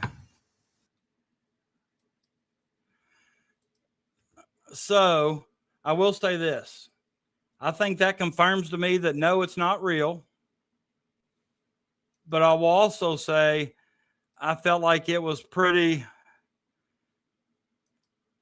impressive on that type of basket in those type of conditions, and just everything around there seemed busy to me. He made 5 in a row. Holly says, what in the AI hell? I don't even know if that's AI. Surely they would have picked a guy. Surely they would have picked out better form than that. Jimmy says it's fake. Are you talking about the commitment, or are you talking about his 5 shots in 45 seconds?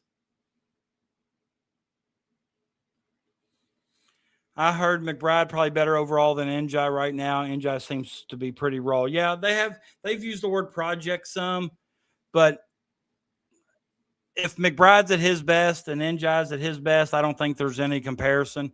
A lot of people said if N'Diaye was in the post or was in the portal, and this is coming from national guys, if he was in the portal, he'd be the best player in the portal by far. I've seen that. Now, you can believe that or not, but this picture looked like it's from Facebook and there's a bunch of false information that looks like that. I agree. I said, Jimmy says not real fake. I said the shots or the commitment. He said all. That's why you guys right there, I got it. You all just spilled the beans. Holly and Crash, they're always on the same wavelength and always talking about the same things because they're both AI. Is it possible Pope was telling kids don't come if they don't dream of playing for Kentucky? I wouldn't think that, because if Pope said that to a kid, I don't even know if they'd be there on a visit. I don't know. I mean, I don't know. That's kind of a. Have you heard that, Jake? Because all I've heard is McBride didn't want to be a bench piece. He wanted to be a starter, and that kind of turned him off when they started talking about the bench.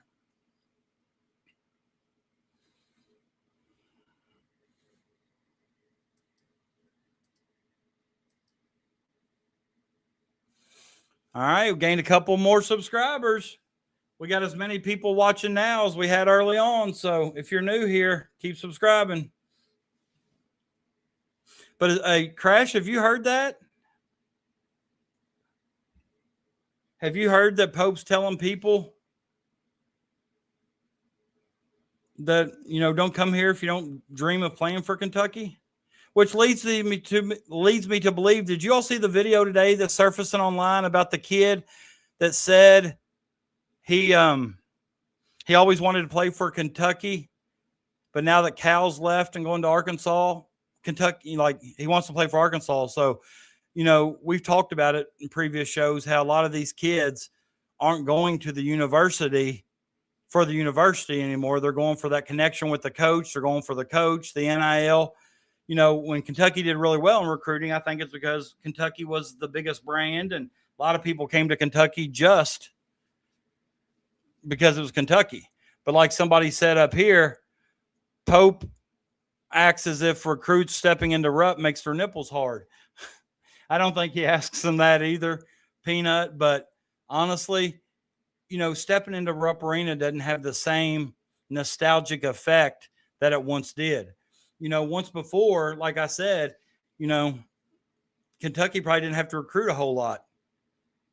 They'd say who they wanted and they could get them because they were coming to Kentucky. Kentucky's nationally televised on every one of their games, and the exposure you get, the way the fan base knows you, loves you, how you're treated on campus, and I'm not saying that, these athletes aren't treated on campus the same way as they once were, but, Kentucky's not getting guys now just because it's Kentucky. I think NIL's changed all that.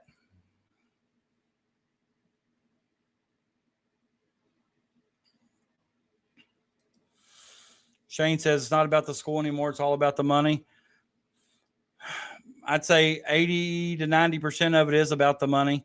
I think we talked about it last week with Rob Wright, but did you all feel like it was awkward that he said that he really wanted to play for Kentucky? He just didn't want to play for a different coach. Did y'all hear that interview with him? I thought for sure we said that. I don't remember if we did or not, so I'm saying it again. I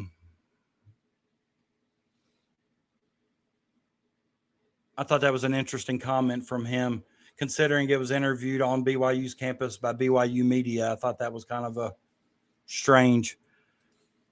Peanut says, my theory is kids are overstimulated these days. Playing here is a lot scarier. We have to overpay to get them. I think what's scarier now is the reaction to the fan base when they don't play a good game. Twitter, social media in general makes it easy to sit behind a keyboard and trash or badmouth these kids.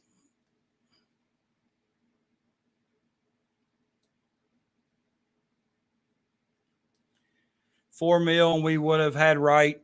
Yeah, but once again, it's kind of the same thing with, all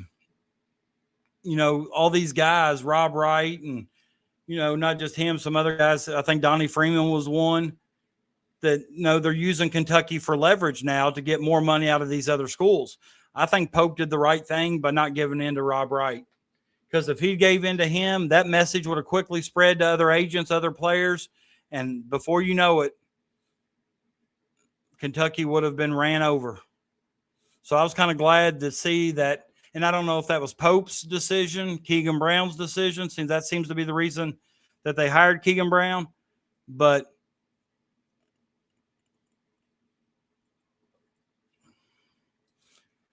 this is an interesting take, and one I can see. I'm not saying it's 100% right, but, you know, the spotlight isn't as attractive as it used to be because of the amount of pressure that comes along with it. And there are a lot more kids. I have a 13-year-old daughter that suffers some from anxiety. Just, you know, and I'm a grown adult at 48. You know, I have anxiety. I take medication for it. But, you know, kids these days, some of them don't want that pressure of playing at Kentucky. You know, when I didn't really understand when Cal used to say Kentucky isn't for everybody. But I think that's more true now than it was when Cal was here. You know, there's a lot of pressure that comes with suiting up for the Wildcats, and a lot of it deals with, you know, most years we're in the hunt for a national championship, you know, or we used to be. Hopefully we get back to that way soon.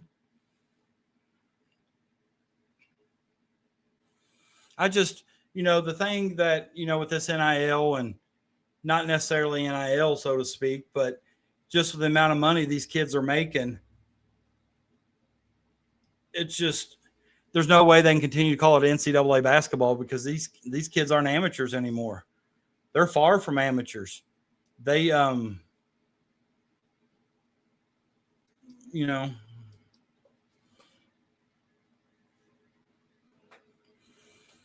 and I think it's, you know, somebody made the point, you know, I've said it's kind of ruined college basketball, but a lot of people have talked about how, you know, it's kind of ruined the NBA too, about these kids staying in college and not the NBA isn't producing as good as product as it once did because some of the better players are staying in. Now, the top 10 guys, lottery guys, they're all still going.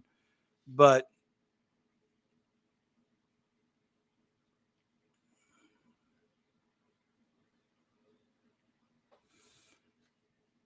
that's a good question.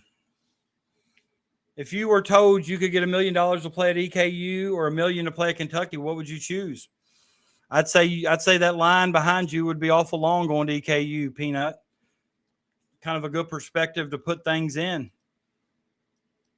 Not near as many people watching you at EKU. That's why I said somebody like, you know, Jerome Morton, of course, you know, he went from Moorhead to Washington State, and, you know, he may end up choosing Kentucky, but another one of those Kentucky boys that, you know, and his dad, I think, posted something on Twitter about Kentucky being one of his, you know, dream schools, or like he always wanted to play for Kentucky. And, you know, he won a state championship at Rupp. So he's familiar with the arena, the facilities, but I never saw pictures of him on campus. I haven't heard anything about him, how the visit went on campus. And also, like, you know, we talked about last week about Zion Hawthorne, you know, he committed to Kentucky. And I don't care if he committed to Kentucky to be in the bottom 5 on the bench, the bottom 3 on the bench. Did you all see that he didn't get a boom from Cody Feger? And I know you can sit there and say, well, why would you waste your time giving him a boom? He's still on the roster. Everybody that's committed to Kentucky under Cody Feger and Pope have got a boom. He did not release one boom when Zion Hawthorne committed to Kentucky.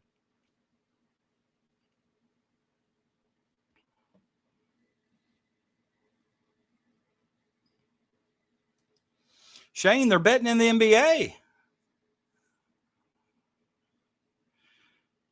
They're betting in the NBA or in the college. I could probably make a strong argument that the prop bets on college basketball is linked to a lot of the hate these kids receive. I've seen it firsthand from some of the people that I know that bet. I don't use FanDuel or DraftKings. But I know they'll send me their bets, and some it'll be like Colin Chandler 2+ 3-pointers tonight. And if he only gets 2, and he's got to have 3 because 2+, and he only gets 2, then I'll go online and they'll be bitching at Chandler or cussing at Chandler to, well, you only got me 2. I needed 1 more for me to win my bet. You know, so I think you could directly link some of the hate these kids receive online to the gambling that's going on the prop bets on FanDuel or Fanatics or Bet365, DraftKings, whatever it is.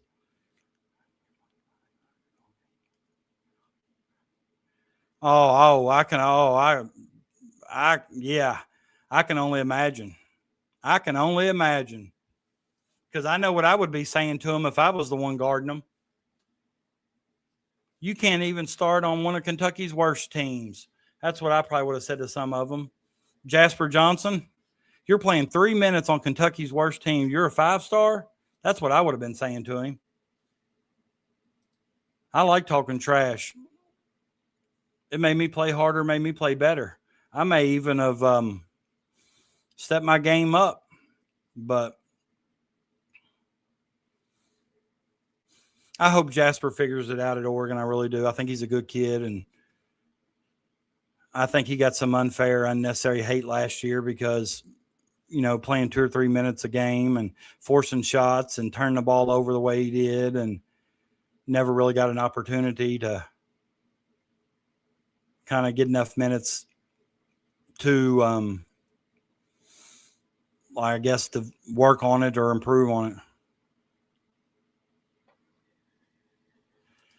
Have you seen on KSR where you can now buy a share of Kentucky for like $3.21? You can buy a share. I'll wait till it drops to $1.21.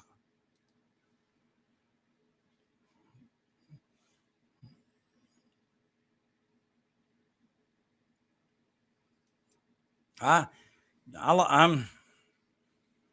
know Jasper at the high school level did basically whatever he wanted, and I think he had finally achieved 5-star status, but I think, saying he's a 5-star, I think probably hurt him more than it helped him just with expectations. And I think when people hear 5-star nowadays, they automatically expect perfection, it seems like.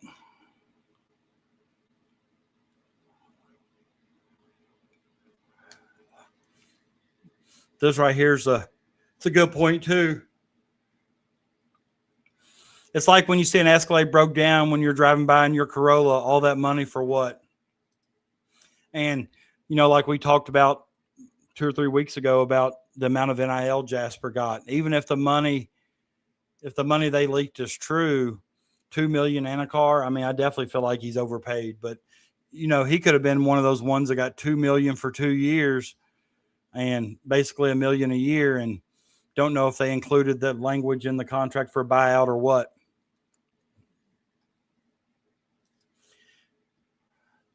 Yeah, and honestly, Holly, I think but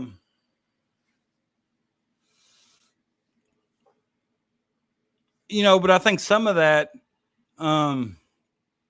makes you almost kind of appreciate Lowe, because I think he saw how bad Kentucky was struggling, and I think he really wanted to be out there with his guys. And I think he came out there multiple times and played when he really wasn't healthy because he felt like the team needed him. And when that's your approach and attitude, I think that's something you can admire and appreciate. But I think it may have done more harm than good. Jake made a very good comment. If you remember, Lewis had committed then decommitted last year, which also didn't help our depth at the point guard position.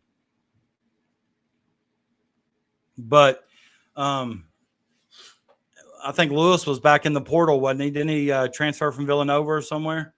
Has he signed yet? Has Lewis signed yet or committed anywhere?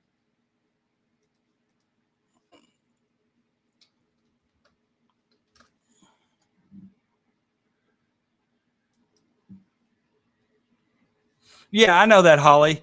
I'm not saying you was knocking low. I get it. But, and I think Miami, you're right. You're right. Speaking of Miami, Jay Lucas is killing it in the portal. And I know a lot of Kentucky fans are hell-bent and whatever on Billy Donovan if Kentucky were to look for another coach. But I'd just sooner go after somebody like Jay Lucas. I think Jay Lucas would be really good about identifying, or not necessarily identifying, but relating to the high school player, the AAU player. He's still young enough. He's probably up to date and hip with that culture. Not so sure Billy Donovan is anymore, although I think Billy Donovan would be able to recruit a lot of good players because of his NBA connections and coaching the Bulls and obviously won 2 national championships at Florida. So not that I think Donovan would be a bad choice, because I don't, but I think Jay Lucas would be the perfect choice.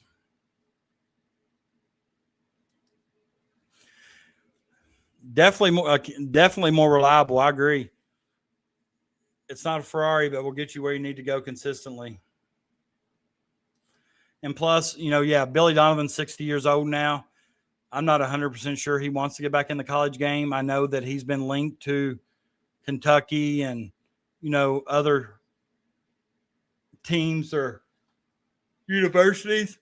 But, I really thought what I thought was the more realistic was if Todd Golden decided to focus on the Golden State Warriors job because of his connections with Golden State that he has, I thought Billy D would have been more likely to take the Florida coaching job and not the Kentucky one. But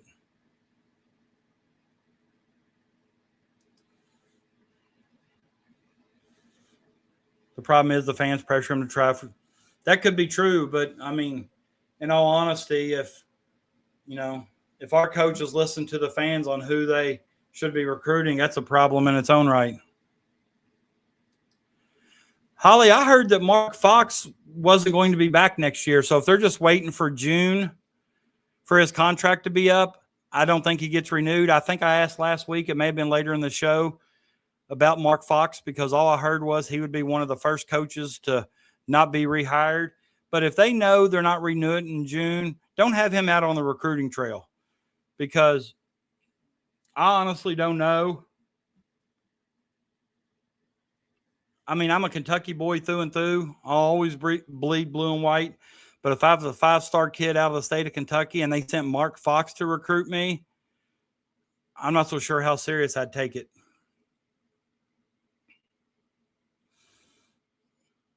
Yeah, Shane, but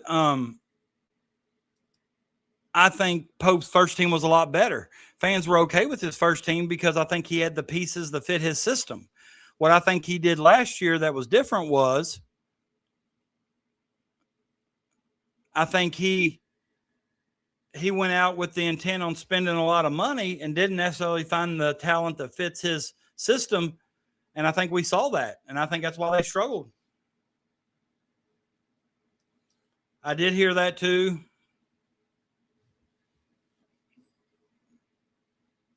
But I don't know why that is.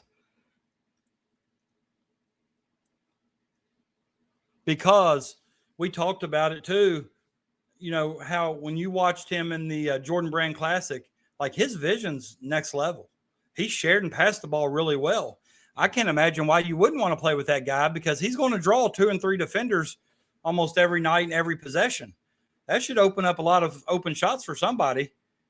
I would definitely want to play with somebody like Stokes, but that may have a little bit more to do with his attitude, ego, his locker room antics or whatever.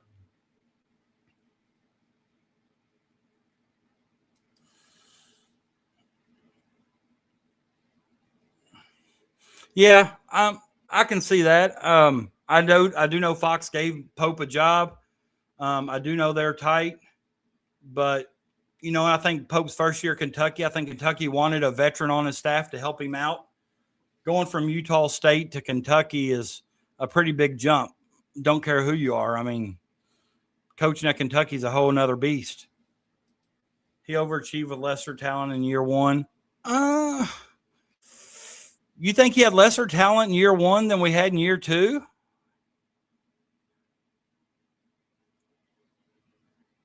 I don't know, Holly. That year one team, Butler, Jackson Robinson, Kobe Brea, they're both in the league. I think Butler may be with a team.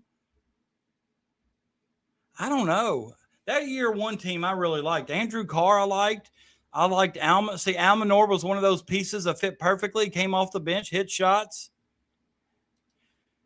Wolfgang says we ain't done yet. It's a lot of moves still to be made. Yeah, and that's kind of what we've talked about, how, the portal keeps thinning out. But if this 5-for-5 thing passes, that's going to make a lot of these portal guys not be worth as much.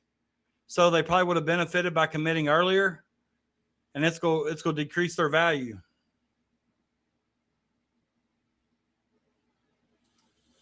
Crazy right now. We're projected 38th, but we're 2 players from being a Final Four favorite.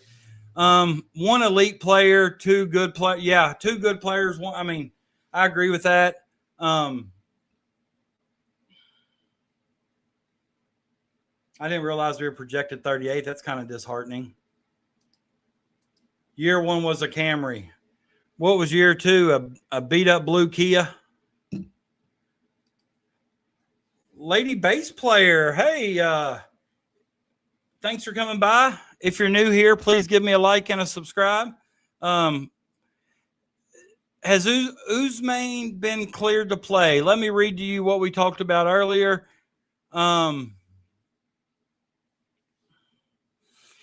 He entered the draft in 23 and 25. 23, he withdrew his name. 25, he wasn't drafted. He's never signed an NBA contract or a G League contract. I don't know if it was Goodman or somebody said they don't think Pope would have accepted his commitment if they felt like it was going to be a problem for him to be eligible. So I don't think there's going to be any issue with his eligibility. I like when we get new people on here. They're just finding the show for the first time. I like that.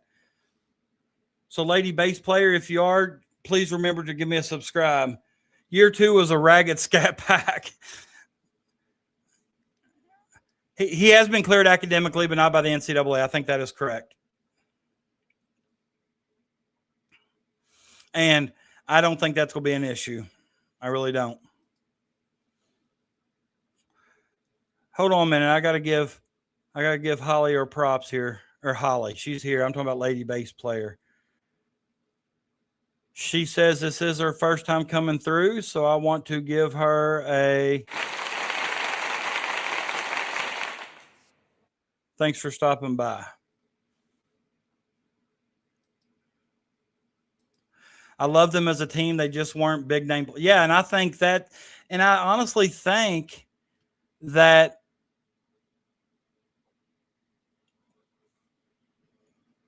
showed me that Pope has the ability to coach. The offenses they've ran, the backdoor cuts, the passes from the high post from the 4 and 5, running a lot of the offense through Amari Williams, a 5. I mean, he had 10 assists, I think, in a game. I think Pope showed his ability to coach his first year. I felt like because the pieces didn't fit this year, injuries to our 3 best players. Let me rephrase that. Injuries to 3 starters. I truly believe that Pope couldn't run some of that same stuff because we didn't have the pieces that fit. We didn't have a point guard. I saw people making fun online about N'Diaye not speaking English is why he didn't notice Pope was a weirdo. Have you seen those people that are saying that Pope tries to kiss the recruits and that's why he lost out on like Rob Wright or some of those guys because he tried to give him a kiss?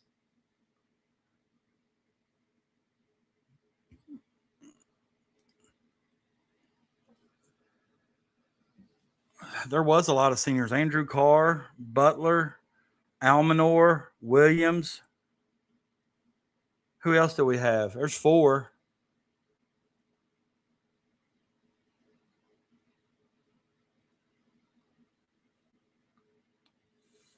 Who else? I know I'm forgetting somebody. Oh, Brea, Kobe Brea, Jackson Robinson. Did Robinson come for a second year? He did, didn't know? No. So, yeah, they had quite a few.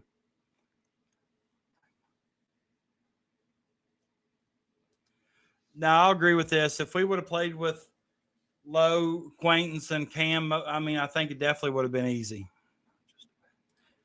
Peanut said it wasn't just a pat on the shoulders. He definitely liked caressing players' shoulders. Yeah, I love Jackson Robinson. I love it. I hope he makes it in the pros.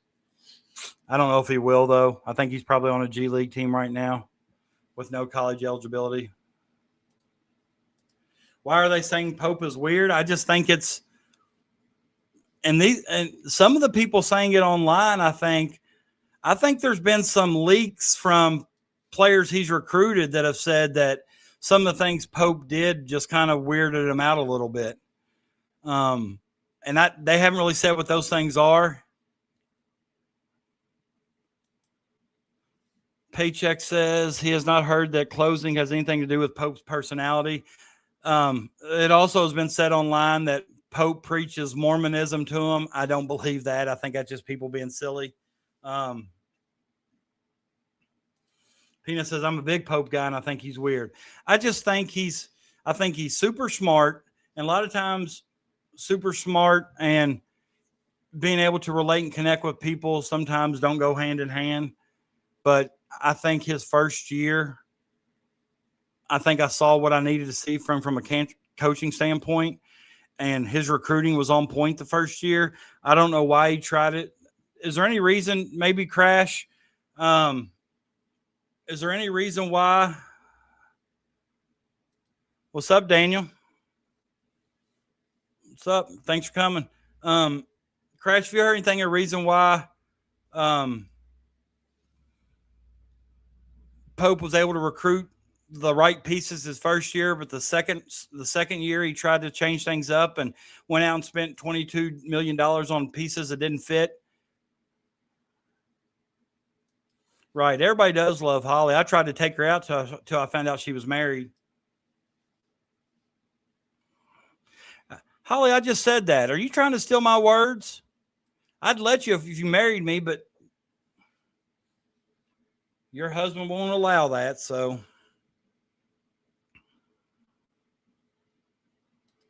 Yeah, but that's when he was a player, though. You talking about when he did that in his uniform? Or did he put on his uniform as a coach and do it?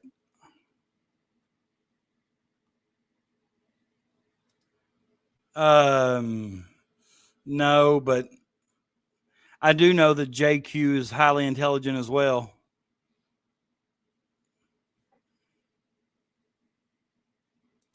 I can fake social skills. The second year, he tried to get more physical. That's just not how he plays. There's some truth to that. The way he shut down with Goodman after that Gonzaga game was hard to watch. I do feel for him. Yeah, and I can tell you just that never ever be a college coach. Not good enough. I'm getting too old to even for that to even be a possibility now. But the college level is a whole different animal than the high school level. And I just know the amount of pressure sometimes put on us high school coaches just to win a high school game. That in the big scheme of things, the big scheme of life doesn't mean a whole lot. So if that's the kind of pressure that some people are putting on high school coaches, imagine the pressure of coaching at Kentucky, where you're expected to go 40-0 every year and be a national champion. I know some people say, well, I don't expect national champion, but I do expect Final Four. That's almost unrealistic to expect a Final Four every single year. But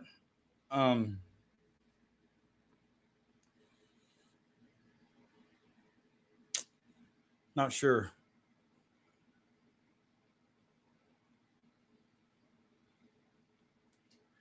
Daniel said there's a lot worse than spooning going on in the 96-98 celebrations on Woodland and Euclid. But I think what he's talking about, Daniel, is that Pope was spooning JQ on national TV. That's where some of this weird behavior keeps getting talked about. The only thing I've heard is the Pope can get too emotional during recruiting, but I think most of us have heard that. Yeah, and I think me, emotional wouldn't be something that would turn me off in recruiting. Maybe it's because I'm an emotional person myself. And, if somebody got emotional, that would tell me that they really wanted me there. They wanted to coach me, and that'd be somebody I'd want to play for. I could be wrong, but that's just how I see it. But that's why I like talking about this stuff, because we all see this stuff differently. It was like unnatural, forced horseplay, really awkward. How'd JQ respond to it? I mean, obviously, probably awkward too, but did he laugh? Or I mean, did the camera cut away, or how long did they keep it? Because I need to know more about this.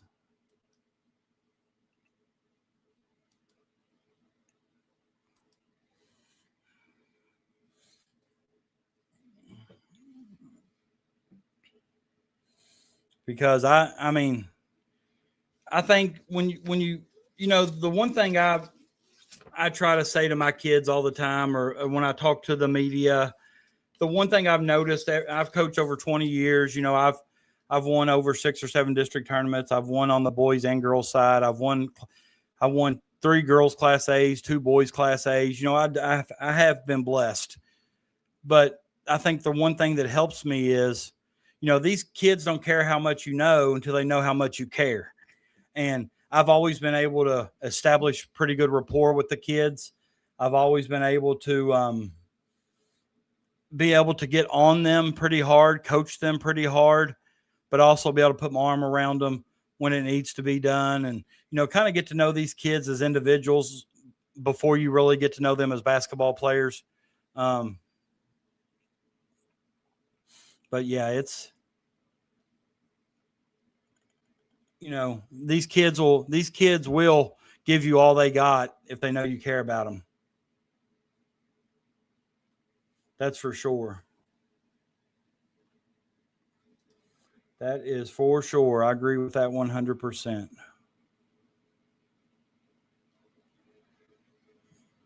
Give me a second here and I will look for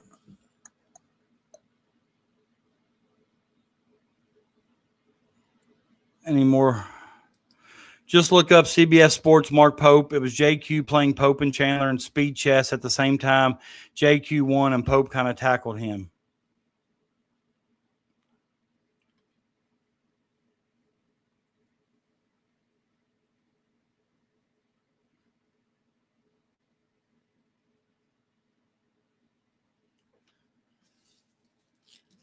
I will. I'm going to write that down. Oh, that's one of my favorite things.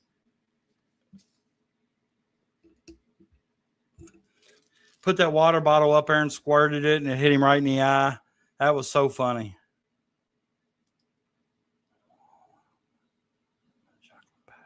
You talking about one of those pudding packs, Daniel?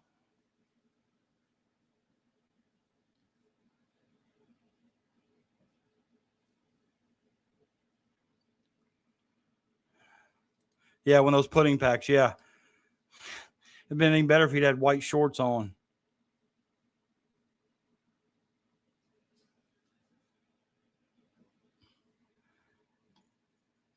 Daniel, are you new here? Is this your first time coming through?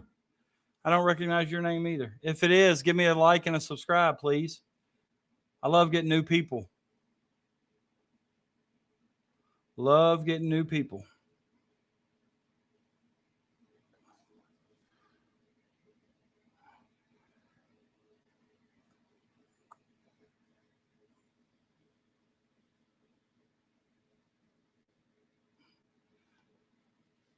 All right, let me see if I can find anything on Twitter. I keep hoping I'll log on and be able to break some commitment or something.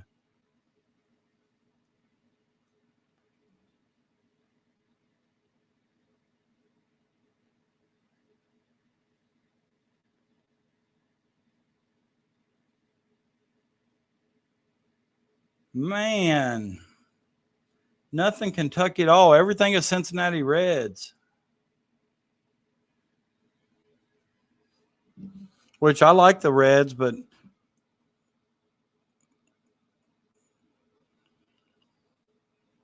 oh, that's something else I was going to tell you. When Ousmane N'Diaye committed, he had another international player comment with 2 fire emojis. His name is Stefan Josimovic or whatever. And he's the number 1 born, 2008 born international ranked player. He's number 1. And a lot of people are saying that, he's a potential international target for Kentucky just because of his relationship and connection to Ousmane N'Diaye. Yeah, I'll definitely look that up.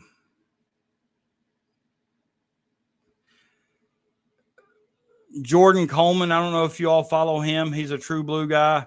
He does True Blue Point of View on Apple Podcast. He says, I should get more Stokes intel tomorrow. If he's really deciding Monday, I feel like for some crazy reason my gut is saying he picks the Cats. Take that for what you will. But if you get a chance, look up that Stefan. It's Jokissimonvich or something. Stefan Joksimonovich or something.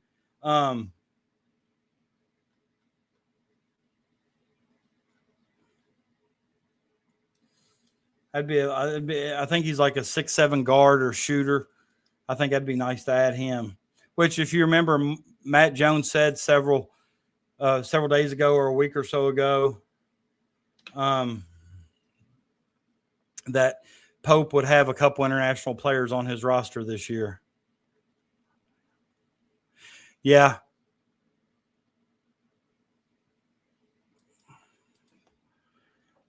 I agree, Shane. I like McBride. I really do.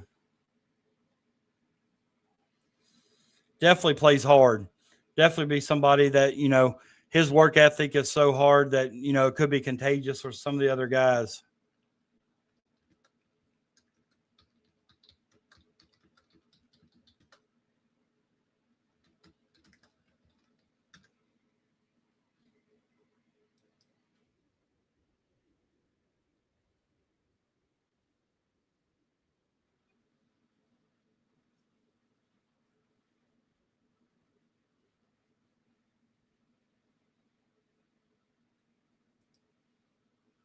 All right, y'all ready for this? Y'all ready for this?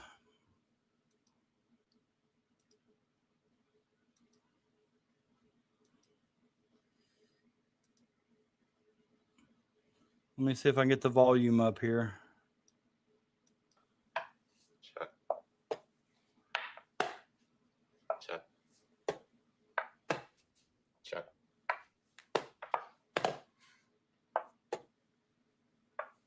Checkmate. No, it didn't go. Checkmate, JQ said. So now he's going against me and Colin Chandler at the same time on the timer. On the timer. Colin, let's go, baby. Do I get more time? No, you don't. 2 minutes. 2 minutes. 2 minutes. He's driving me crazy. I can't beat him. We're taking him on 2-on-1 on a 2-minute timer. And so what we're going to do is we're going to play this board, and then you play this board, and we're going to alternate boards. Okay. Okay? All right. Are you ready? Let's do it.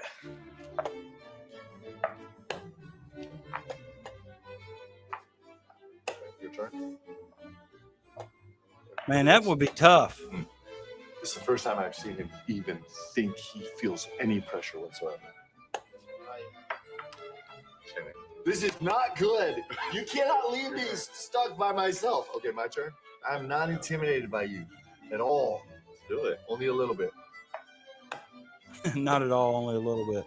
I was wrong. I wasn't checking me. I'm tripping. Oh, it's not? Yeah, no. Why is it not check me? You could go here. Oh, gotcha.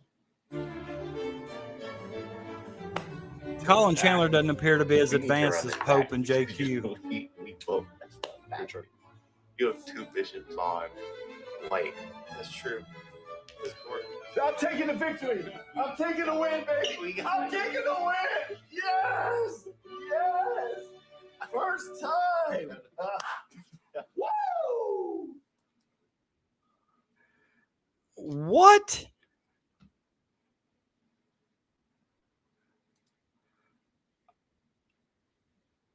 What did we just watch?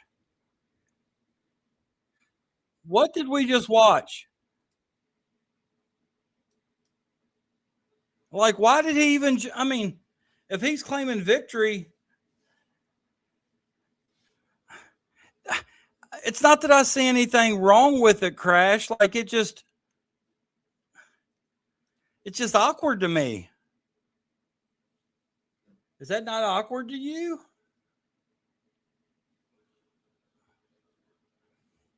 Now, come on, Peanut. Come on now. Come on. What are you looking for?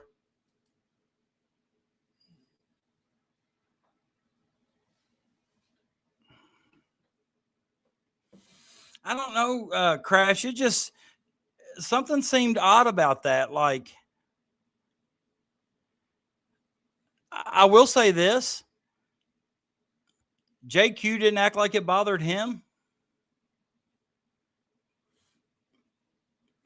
But I just think it's unnecessary. And that's true. We don't know what their relationship is like. So I don't think it's something we can really, that's true.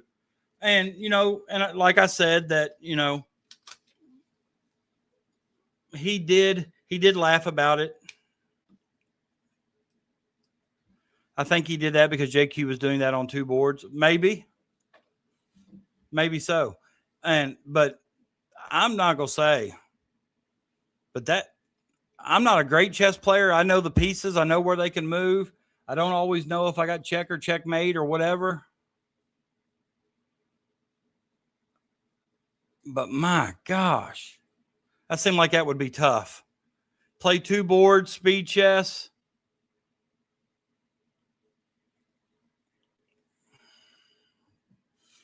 When you all get on Twitter next, be prepared. They're already getting graphics of Jamal Crawford being an assistant coach, which has not happened yet. It was Dylan Ballard that put up Kentucky's wins, or Mark Pope's wins against Ken Palm top 20 opponents. So maybe that's what it is, because it says in 24-25, they beat Duke, Florida, Tennessee twice, Gonzaga, Illinois, A&M, and Missouri. Then this year, they beat Vanderbilt, St. John's, Tennessee twice, and Arkansas. Ballard says, Mark Pope can coach. We just got to get high-level talent and have good PR. Those things should be fixable. Those things, in theory, should be the easy parts at Kentucky. Says, I get the seat is warm, but I'm not throwing in the towel just yet. I'm pulling for Pope like crazy.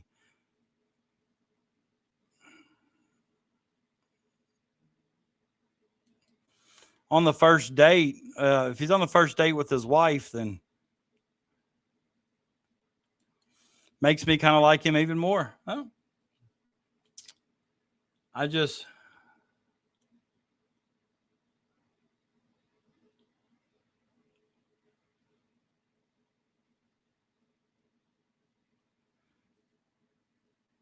thought that it was just an awkward move. Like if I don't know what I thought if I wasn't expecting it. No, I don't think so, Peanut. I don't. I just think he's uber smart, you know.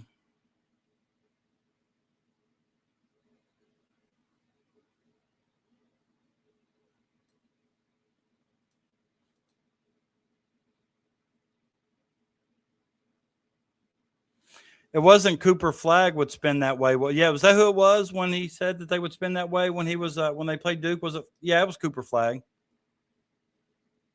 But yeah, I don't think no, I don't think he's high functioning autistic at all. I mean, I just think he's uber smart.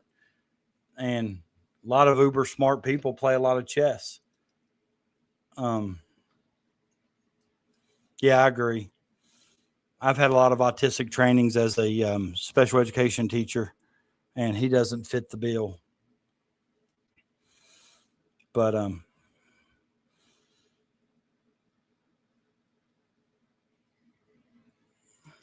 I got pants from before 2008.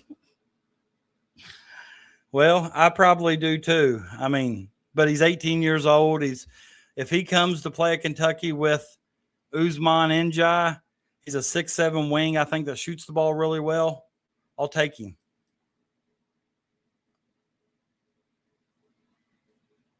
So, all right, guys, 11:45, getting late. I'm going to go for tonight. But as always, when Kentucky gets their next commitment, hopefully tomorrow, hopefully Monday, hopefully somehow we swoop in and get Stokes saying Slim Jesus, but I'm not going to count my chickens before they hatch on that. I'm not. But hopefully we can pull one of them. If not, focus on some of those guys in the NBA draft that might come back. But I think the difference is, I think, we'd like just a little bit more transparency, but I don't think we're going to get that this year. Maybe that's something they change for next year. But like I said, I appreciate each and every one of you all. Thanks for coming back.